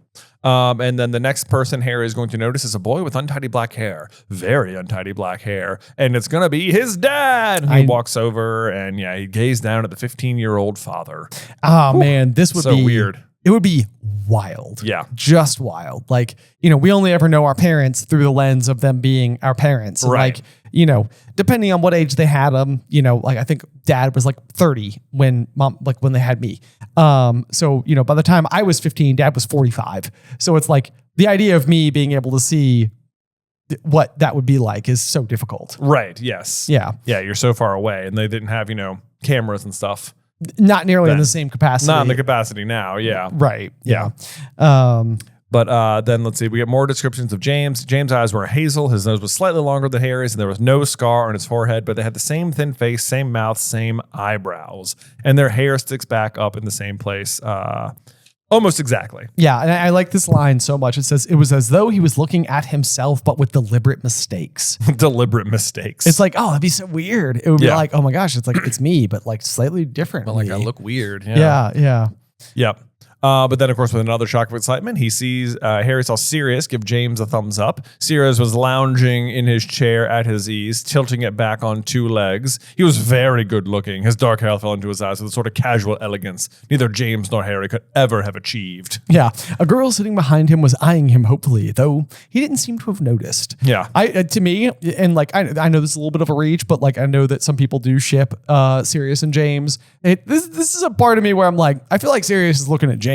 Right. It's like there's actively somebody making eyes at him, and who's Sirius making eyes at? He's like, James, hey, James. Thumbs up, good What's up, buddy. Hey, prongs, hey, prongs, hey. Yeah. And then, of course, Harry spots Remus Lupin, rather pale and peaky. Was the full moon approaching? Yeah. He was absorbed in his exam. And as he reread his answers, he scratched his chin with the end of his quill, frowning slightly. So it feels very Lupin. Lupin. Yeah, they all feel exactly like themselves. They do. Yeah, even where that meant Wormtail had to be around here too. And sure enough, Harry spotted him in a second. Small, mousy haired boy with a pointed nose, very Pierce Polkus, if I dare say, but also very rat-like. Yep. The funny thing about this is also the fact that he refers to him as Wormtail, where he's referred to Sirius as Sirius and Remus as Remus Lupin. Right. And then he referred to his dad as his dad. Right. But it's like then Wormtail. So he's using like the Marauder name, but it almost feels like this is more of like a derogatory name towards Peter at this point. Well, it's because it's what Voldemort calls him. Yeah, right. And it's like worm butt. Yeah. Get over here, worm butt. Yes. Milk Nagini. Harry stared at Wormtail for a moment, then back at James, who was now doodling on a bit of scrap parchment. Right. He had drawn a snitch and was now tracing the letters L-E. What do they stand for? Get there faster, Harry. Yeah.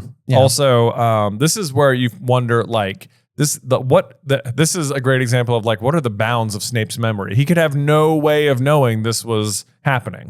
Right. And it's like, it does make you wonder like a couple of different things. It's either hyper accurate in a way that's like kind of remarkable and incredible ability of either like wizards' memories, their brains, the pensive magic, whatever is going on here. Or is this like Snape transplanting onto James like the way in which he most remembers him? Right. Like he's afraid this is what he's doing or what he imagines he's doing.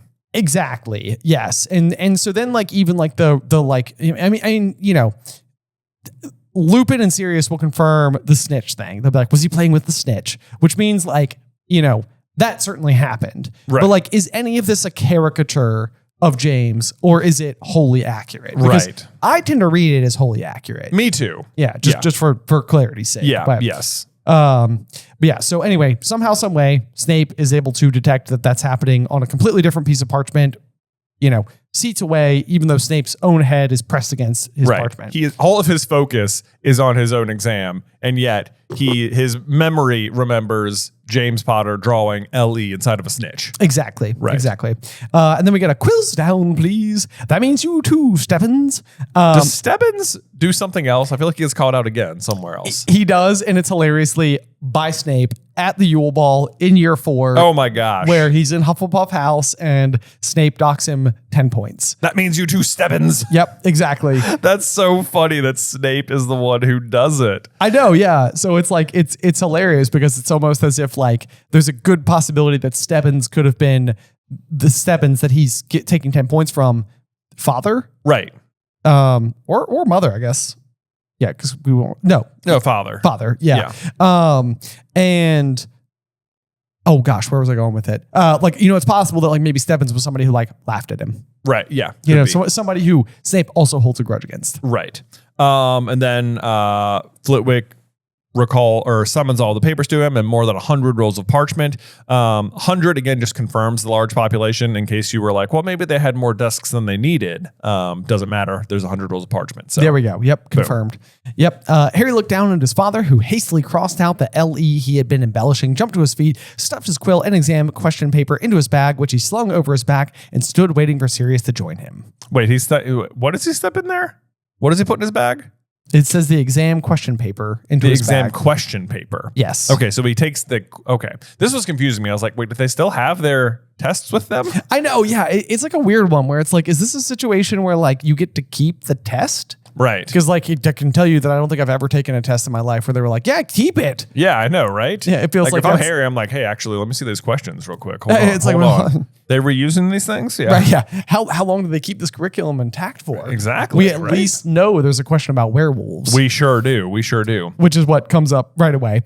Because they are having kind of a funny question or a funny conversation. Sirius is sort of like, it was totally easy. No problem whatsoever. And Sirius is like, did you like question Captain 10 Moody loved it, said Lupin briskly. Give 5 signs that identify the werewolf. And Excellent question. yes, he's like, 1, he's sitting in my chair. 2, he's wearing my clothes. 3, his name is Remus Lupin. And everybody laughs, except for Wormtail, who's like, I got the snout shape, the pupils in the eyes, and the tufted tail, he said anxiously, but I couldn't think of what else. And James is like, how thick are you, Wormtail? You run around with a werewolf once per month? Yeah, like, keep your voice down, implored Lupin. Yeah. Also, randomly, Snape is going to get compared to a spider a couple of times in this chapter. I noticed that too. Yeah. He like we always talk about how he's compared to a bat. Yeah. We've even talked about that in this chapter. Yeah. With the bat-shaped firework. Right. And yet now we got some spidery. Right. Because it says he walked in a twitchy manner that recalled a spider. His oily hair was swinging about his face. And then later, there's going to be another reference to a spider about Snape, which is just sort of like, why all of a sudden? He's always like a bat, but this time it's like a spider. I mean, spider is like a fine, like, there's like a fun, like, play on words where he's a spy, you know? Exactly. Yeah. I mean, that's a very good point. Like, so him being compared to a spider is not the worst. Right. Yeah. That would certainly play. It just kind of seems like all of a sudden there's a bunch of spider references and then it kind of goes away again. Right. Yeah. Good point. Yeah. But then this is just kind of like one of those like special things. I feel like if you could like witness your own parents going and behaving the same way that you do, because James and the rest of the Marauders go down to the lawn and they kind of like plunk down right next to the beech tree that oftentimes Harry, Ron, and Hermione do homework under. And it's like, that would be like so wild just to be like, oh my gosh, we gravitated to like the same spot. Right. And I love how Harry like sits down with them too. It's like he's part of the gang, you know? Exactly. Yep. Yeah. Yep. And then James pulls out the snitch, which is another one of those things where it's like, this always makes you think he's a seeker, but I feel like there's like more evidence to suggest that he was a chaser. Right. Like he has the snitch, but we don't know that he's a seeker. Right. Because then like, you know, somebody even asks like, where'd you get that? And James is like, nicked it. And it's like in a game, like, you know, because it's like, otherwise snitches seem like they're single use objects. Right. So it's like, and maybe they would have like a trainer snitch or something like this. This is like one of those things where it's like, sometimes I think it can be like a little bit like messy or confusing because the snitch that Dumbledore gives to Harry in his will is the snitch that he caught in his first ever game, which means it has the flesh memory of Harry catching it in his mouth, which means that it doesn't, you know, open to his touch. Instead, it would like reveal a message if he like holds it up to his mouth. And it's like all these things. But also like there's never any indication from books 1 through 7 that they're using a different snitch. Right. That's true too. Yeah. So yeah, what does he... Yeah, who'd he nick it from? Or if he was the seeker, it probably wouldn't even seem that weird because Harry accidentally steals a snitch at one point. He does. Like he keeps it like in his hand because he's like upset and it's like still struggling as he like walks into the common room or something. Right. Yeah.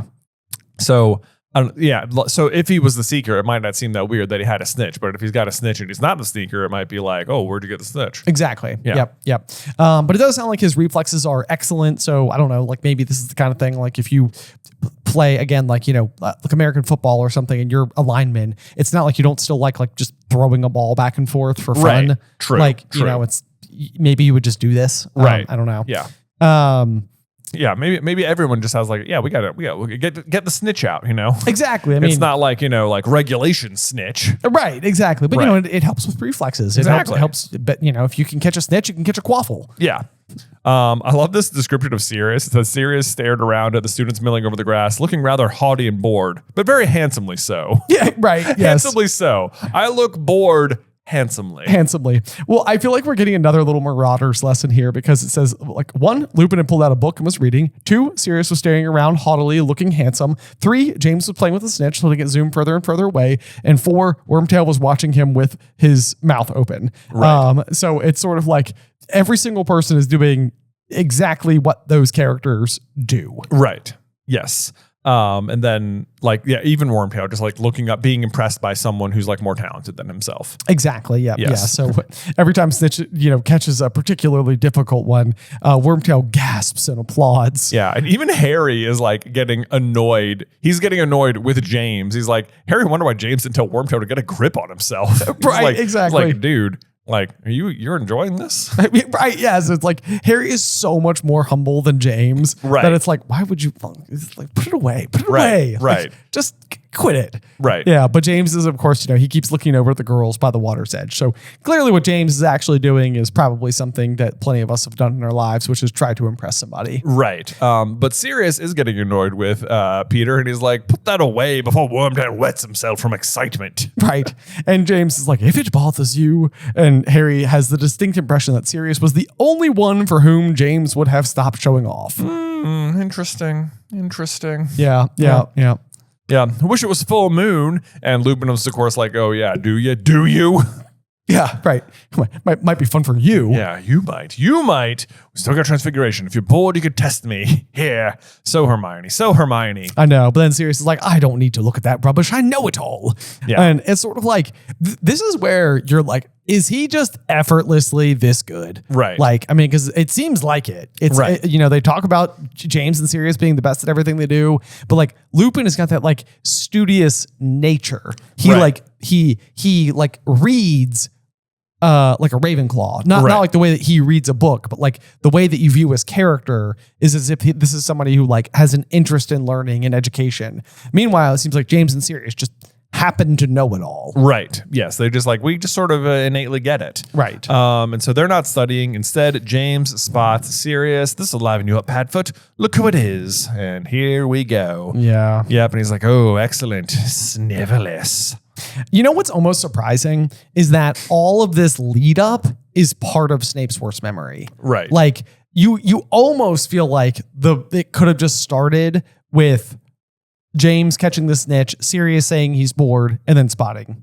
Yeah, you're right. Like, why is the rest of it part of it? I don't know. Yeah. Yeah, because it's like the rest of it's almost like it doesn't really paint anybody in a bad light. They're just sort of like kids. Right, yeah. You unless part of the memory is the James drawing the LE, And he's could be. Oh my gosh, I can't believe it. Right. Yes, I know what LE stands for. I can crack that code. Right. I'm a spider.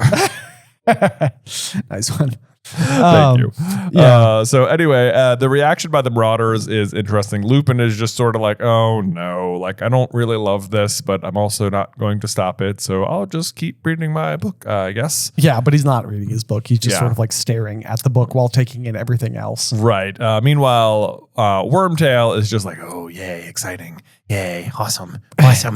We can't wait to see him. Way to go, James.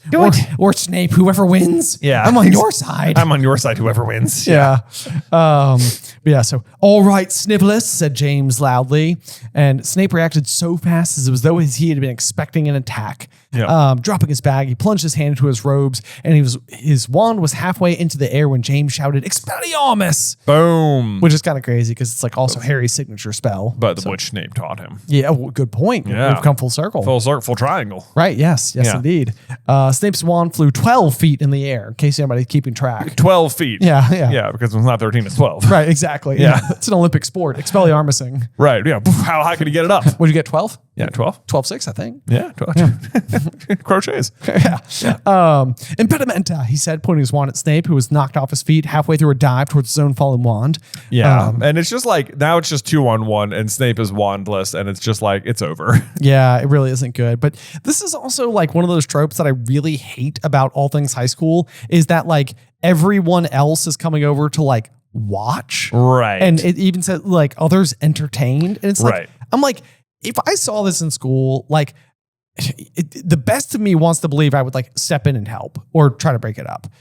If nothing else, I would not be entertained. Right. Like it would be like, it's not fun to watch people get into a fight. Right. Like it's kind of like a disgusting thing to see. Yeah, but the way this is going down, it seems like it's something of a regular occurrence and people are sort of like, oh, here we go again. Here we go again. Yeah. Yeah. And and Harry does say that like Snape must not be very popular. Like he specifically is like, reading the room and being like, Right. people don't like Snape.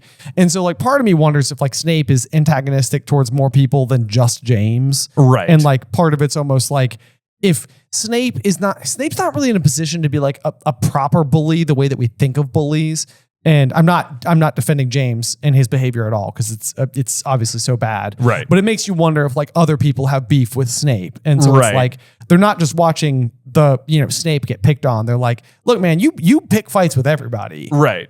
So it's like it's no wonder you guys are fighting. Right. I mean, basically. we know he's already hanging out with like the Death Eater-y kind of crowd. Right. Yeah. Who almost, you have to imagine, are not the most pleasant folk Yeah. around the castle. And by the end of this fight, he's going to like Sectum Sempra James. Correct. Yes, indeed. Yep.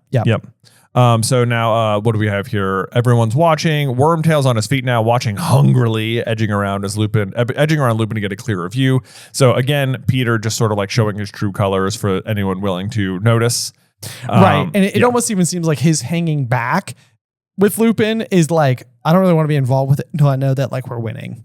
Right. You know, like he's very fair weather fan. Right. Yeah. He's like, oh, now that they've got him though. Right. Yeah. Now I want to come watch. Yeah. Yes. Yeah. And so they start making fun of him, and there'll be great grease marks all over it. They won't be able to read a word. Several people were watching were laughing. Snape was clearly unpopular. Wormtail sniggered shrilly. Yeah. It's a good job making Wormtail be like very unlikable, even in a situation where he's like not that involved. Exactly. It's like he's enjoying the pain more than everyone else. Right. Which you should not be. Yes. Then we have the Scourgify spell, which this is another one of those. It's just like, I hate to like picture it, but it causes pink soap bubbles streaming out of Snape's mouth. At once, the froth was covering his lips, making him gag, choking him. Right. And that is what sparks Lily to enter the fray. Right. Leave him alone.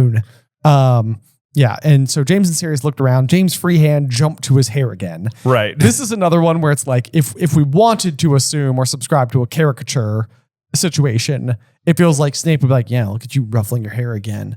Classic Potter. Right. You know, like it's like, it could be that, or it could just be that James really liked Lily and wanted to look cool. Yeah, I think that's more probably what it is. Yeah. And it's one of the girls. And so what's interesting here is that this is an opportunity for you, the reader, to be like, Lily was friends with Snape. Like, you could piece that together right here if you wanted. But you are so predisposed to think that like Lily and James just end up together and Snape's just kind of like a jerk all of the time. And that Lily's such a good person that what she's really doing is just standing up to like for Snape because he's being bullied regardless of any pre-existing relationship. Right.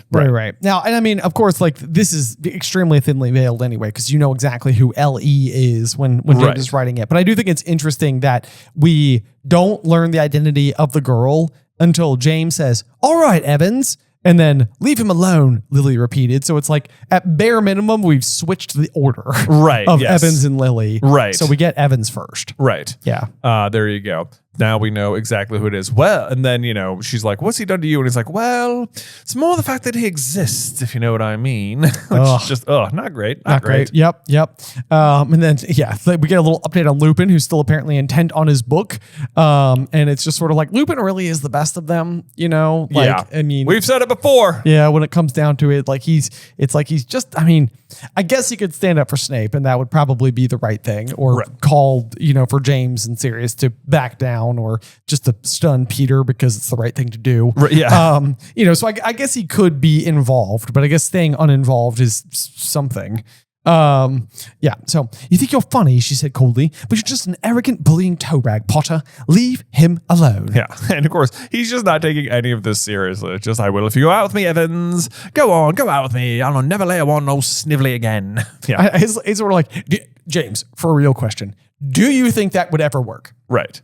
Because the answer is no. Right. It's I like, agree. I don't know in the history of anything ever somebody has been bullying somebody and also picked up a date because of it. I know. It's like his attitude makes me feel like in his mind, this is like really just like banter, you know? Exactly. It's like the beginning of The Incredibles, you know? Like they're just talking and they're like sort of making fun of each other, but like actually they like each other. Right. Yes. And I'm like, I'm trying to read it that way. Like, is there a chance that's what's happening? And I think from his end of things, like that is what's happening. And from her end of things, it's not what's happening. It's not what's happening. Yeah. Well, the problem is that there's somebody being physically like harmed in the process. So it's like, that's what's hard to overlook. Right. Yeah. But so then we get another little piece of trivia here. I wouldn't go out with you if it was a choice between you and the blank. What is the answer? Do you know if you're washing your dishes at home or driving your car? Can you fill in the blank? The answer is, of course, giant squid. Giant squid. Yeah. Yep, there you go. Yep.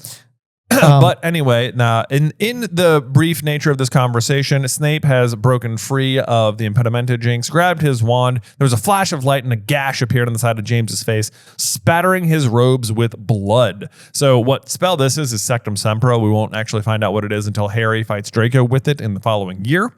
But that's what he did right here. Yes. So, I mean, he hits him in the face with a spell that is specifically designed by Snape and defined as 4 enemies. 4 enemies, and we know to be extremely dark magic. So whilst James and Sirius have been very mean in this situation, nothing they have done has been dark magic, but that's immediately what Snape reaches for. Yeah, it kind of really just like takes it up a notch. Yeah, and it's surprising that we don't get more of a reaction from James about the intensity of the response here. Right. But James does basically whirl about in a second and immediately, has Snape hanging upside down in the air with his, the robes falling over his head to reveal skinny, pallid legs and a pair of graying underpants. And it's just like, well, that's just hard to read. I know. And then there's this interesting line. It says, Lily, whose furious expression had twitched for an instant as though she was going to smile, said, "Let him down." So it's like, was she like, did even she think this was funny after he used Sectum Sempra? It's an interesting question because we know that Lily really does not like Snape's affiliation with like Mulciber and Avery. Like she's like that creepy self, know, like that we won't get that until the Prince's Tale for 2 more books. But that is what she says about the people Snape's hanging out with. And the fact that Snape and Lily already seem mildly estranged for this particular battle makes it seem like they've already started having some of those issues. And we're about to see the instance where Snape is going to refer to Lily as a mudblood, which we also definitely see in The Prince's Tale, where he's like, "I didn't mean to call you a mudblood," and Lily's sort of like she calls bull on him basically. Right. She's like, "What you call everyone who is Muggle-born mudblood? Like, why should I be any different?" Right. Which even that kind of goes back to your previous point. Like if she knows that he's been calling other people mudblood, then it's like he is sort of also bullying other people outside of just James. It is a good point. You're right. Yeah. I mean, it means that he is certainly like not, wholly innocent. In the same way that it feels like oftentimes like Draco was going out of his way to like pick on Harry or like mess with him or whatever. And in a way where it doesn't seem like we have many instances where Harry's like, hey, it's Draco. Let's go curse him, Ron. Right. Like that'd be like, right. So weird. Yeah, that doesn't happen. Don't do that. Right. Yeah.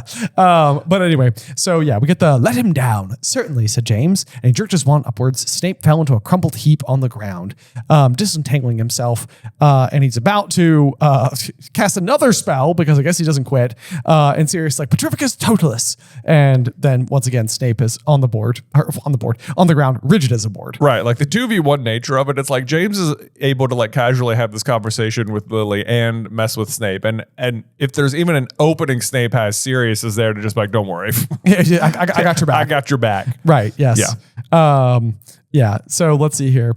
Now it says, "Leave him alone," Lily shouted. She had her own wand out now. James and Sirius eyed it warily. They're like, you're pretty much, that could be bad.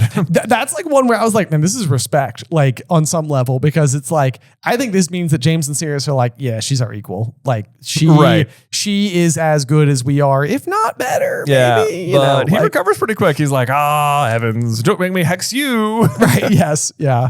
It's like, I feel like this is not going well at all. Not going good. "Take the curse off him then." James sighed deeply, then turned to Snape and muttered the counter curse. "There you go," he said as Snape struggled to his feet. "You're lucky Evans was here, Snibbolus." And then you get the terrible line from Snape who says, "I don't need help from filthy little mudbloods like her."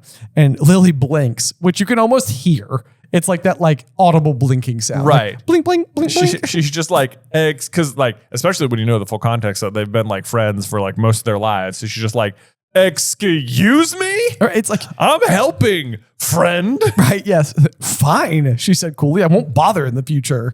And yeah, then James is like, "Apologize to Evans." And it seems like maybe. Oh wait, no, we missed her line because she calls him Snivellus too. You're she says, "I won't bother in the future, and I'd wash your pants if I were you, Snivellus.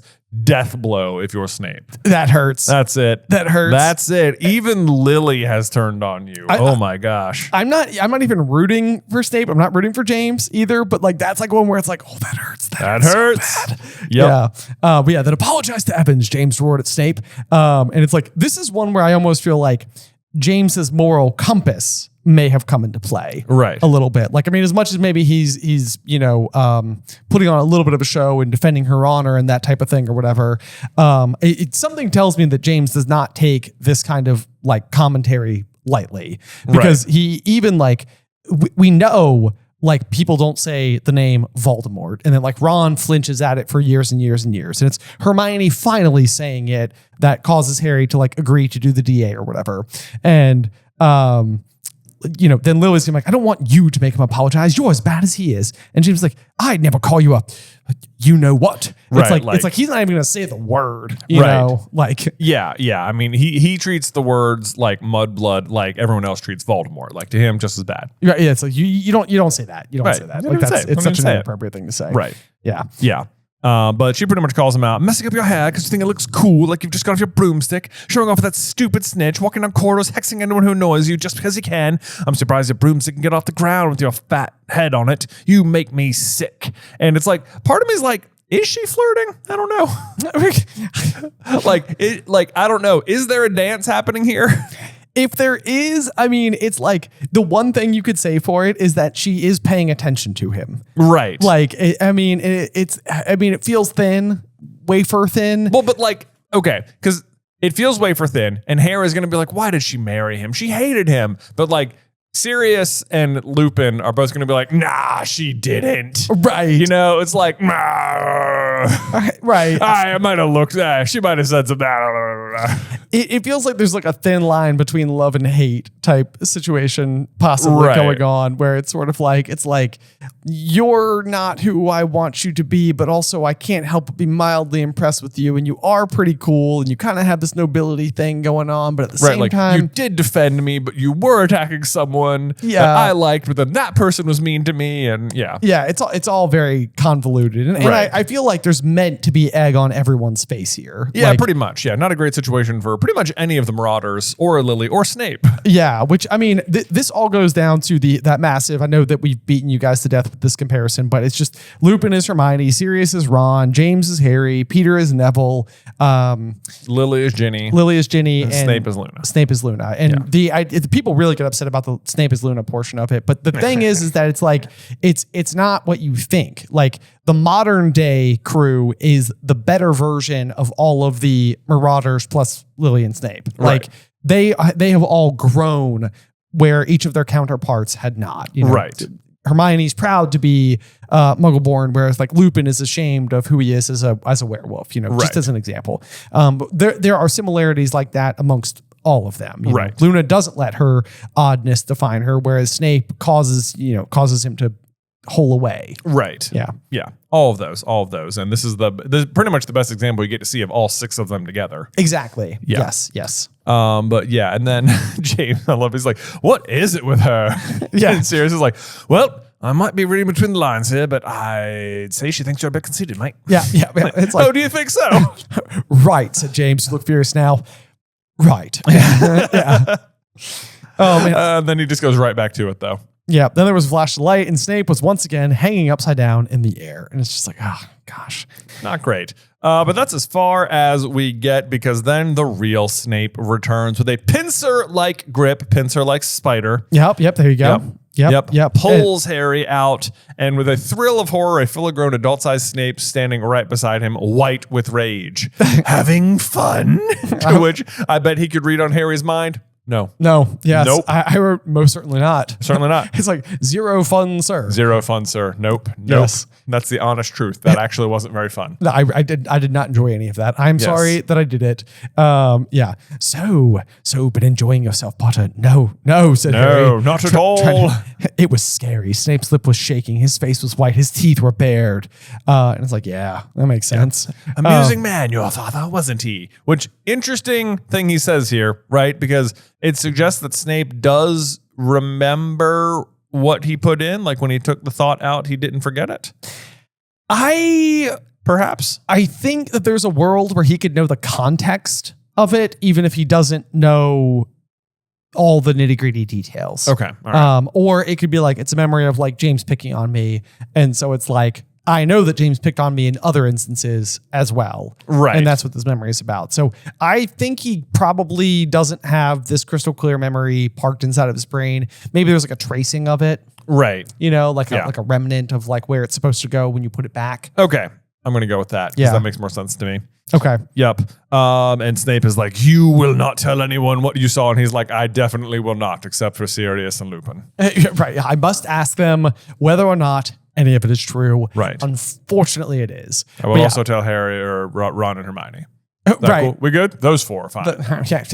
Dumbledore always seems to say it's cool if it's them. Right. Yeah.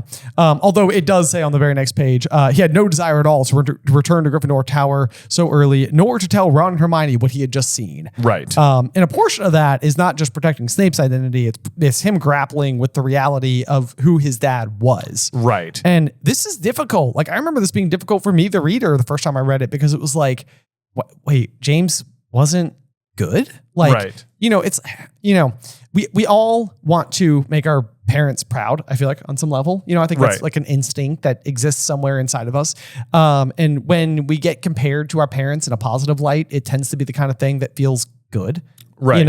And that's like one of those things that has buoyed Harry for a long time, is people comparing him to James. Right. It's like, it's always been this accolade, like a positive. And, he's always been so proud to be compared to his father. Right. And now that he sees kind of like the true nature of his father, it's kind of like, I'm not like that. Right. Like, that's not me. But is it his true nature? It's like the worst memory of Snape's, It's a very specific, you're not getting the full picture. You're not getting the full picture. And it stands to reason that, like, if James and, Sirius and Lily and Lupin and even Peter less so than the rest of them, but, like, if they graduated Hogwarts and promptly joined Dumbledore's Order of the Phoenix, it's like they're standing up for everyone. Right. Like, they're looking for the general safety of all. Like, they're committing their lives to that. They die because of this, like, well, I mean, not sort of. They die because they have Harry, but in the fight against Voldemort, right? Ultimately, and so it's like I do think that we can see a world where it's like this is the rough around the edges reality of teenagers on probably some level, and it makes you wonder, like, if Harry had been raised under James, is there a world where Harry is a little bit like bigger headed? Like, I mean, it's certainly possible. I don't know. Yeah. You'd like to think Harry's nature is what it is. But, right. And the other thing too with James, when you get some of his backstory, is that his parents were more advanced age when they had James. And they had spent most of their life thinking they weren't going to have kids. And then he kind of shows up as this like miracle in their later years. Right. And so in that way, James has been like toted by his parents as this super special, very amazing child. Right. And James is much more aware of like his wealth and standing and stuff like that. Like he has more, familial firepower at his back. I mean, he absolutely does. And he's just naturally good at everything.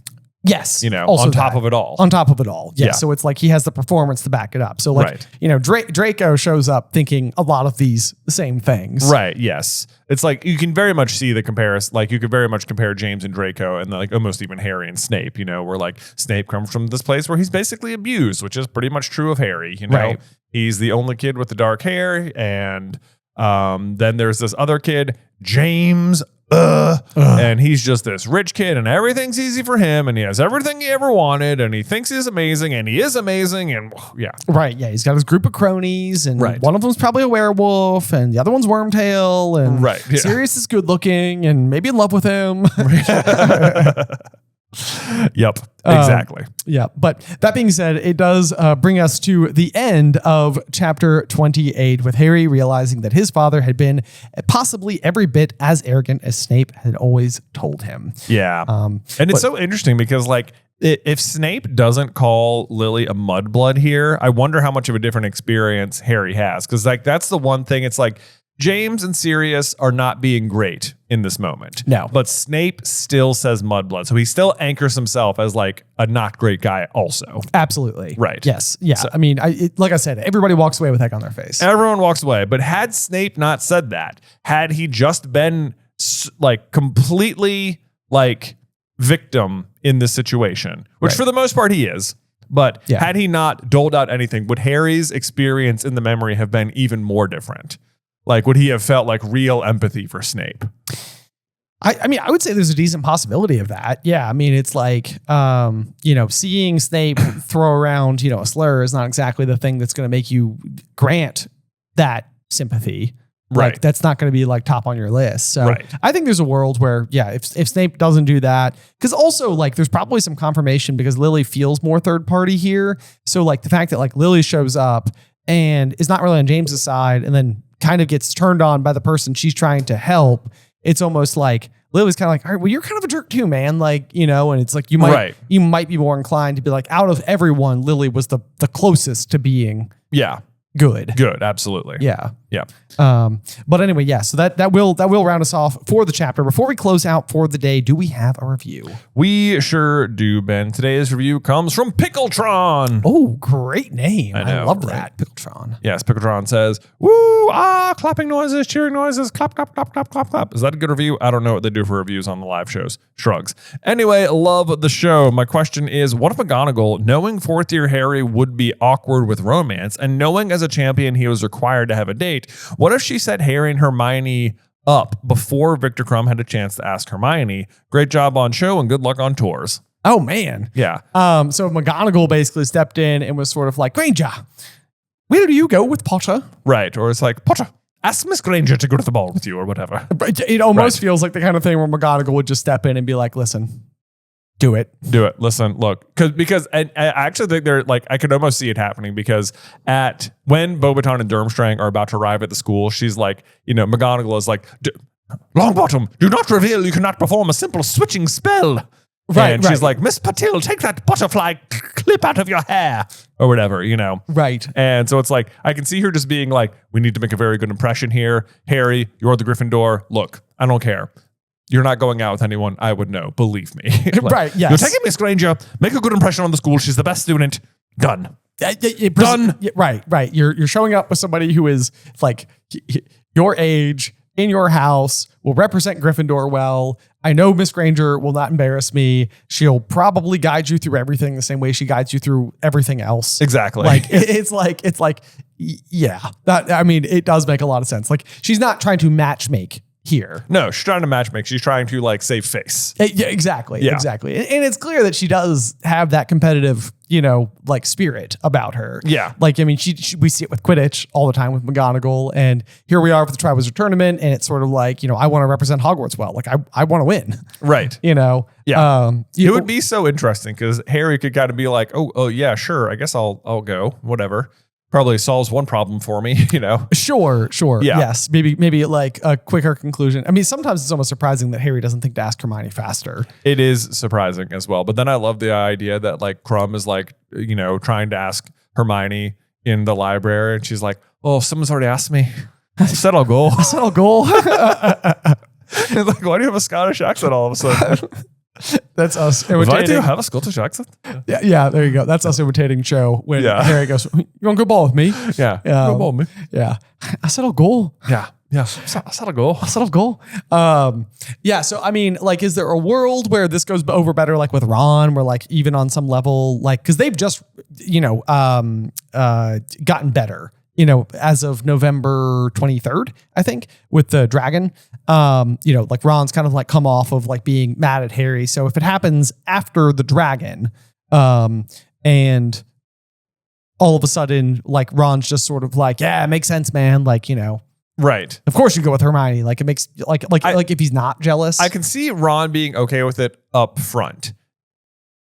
Like, even if it makes him realize his feelings a little bit, he's sort of like, okay, but obviously Harry doesn't have feelings for Hermione. Right. Like, now she's not going with anyone else. So that's a win. Even McGonagall's like interfering would probably be like, well, McGonagall said to do it. So. Right. Yeah. Exactly.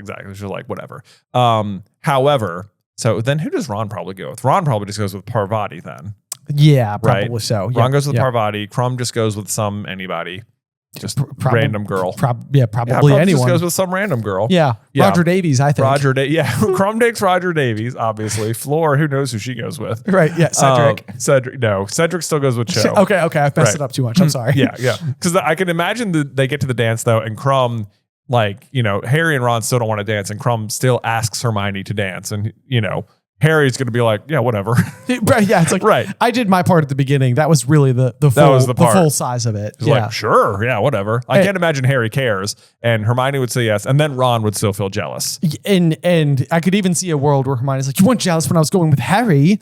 And, you know, it would be like one of those things where like Ron looks at Harry and Harry looks at Hermione. And it's sort of like this like awkward triangle of like, yeah. But that's different. Yeah, McGonagall made you go with Harry. yeah, exactly. Right. And then I love to think some conversation still has to happen where like Harry, like Hermione's off dancing with Crumb and Harry goes to get drinks and runs into Cho and he's like, are you having a good time or whatever? And she's like, oh yes, I'm having a great time. He's like, why don't you dance with Hermione Granger? It's like, oh, McGonagall just made us. I actually wanted to ask you. And she'd be like, oh, blushes, sees you later. But then it's like still established. It is still established. Yeah. And then it would be the kind of thing where then you get to Order of the Phoenix and all of a sudden Cho is sort of like she knows more of the basis of Harry and Hermione's relationship. And exactly. And that it's just friendly. Right. You know, and then it's sort of like, oh yeah, I told Hermione I'd meet up with her. And be like, oh, well, let's go. You know, right, yeah. Or like, sure thing. Nothing to worry about that. Yeah. I told Hermione I'd meet her and well, I've settled goal. I don't know why it's so funny. We're ending it there. That's it. That's so wonderful. Oh my gosh. But maybe there's a what if Harry and Cho worked out. The way that we make them work out is Harry goes to the Yule Ball with Hermione. I think we already did what if Harry asked Cho first. No, but this is not Harry asking Cho first. You're right. This is a completely different scenario. This is different. Yeah. This is just them. They just sort it out, you know, like because then like their first date maybe just gets to go better altogether. I mean, it's what we all, it's what we all of us want, right? Yeah. We're all, as much as we're Hermione people, maybe we're even more Cherry people, you know? Oh, yeah. I mean, can you imagine? Like, it's like one of those things though, where it's like, it's so unusual to have your main character in a series for 3 years, like the same character who we have basically no other interactions with other than Harry's interest in her, only for it to expire like that. Like that. You know, I mean, it's just like, what? Yeah, exactly. Anyway, we said we'd leave, so I guess we'll go. I said a goal. It's not that funny. I think it's hilarious. I know. Everyone's like, guys, this is like one sentence in the movie. It's not even a joke. It's not even meant to be funny. It's not even supposed to be funny. Well, you know what? Our favorite things are the things that aren't meant to be funny. We made a lot of jokes about Cedric dying, which that's supposed to be funny. So close us out. All right. Anyway, thank you guys so much for listening to today's episode. Make sure you join us next week for Chapter 29, Career Advice, here on Through the Griffin Door. Today's episode was edited by Ethan Edghill. Vaishon Brandon does our art. Catherine Stein is our production manager, and the show is hosted by me and Jonathan Carlin.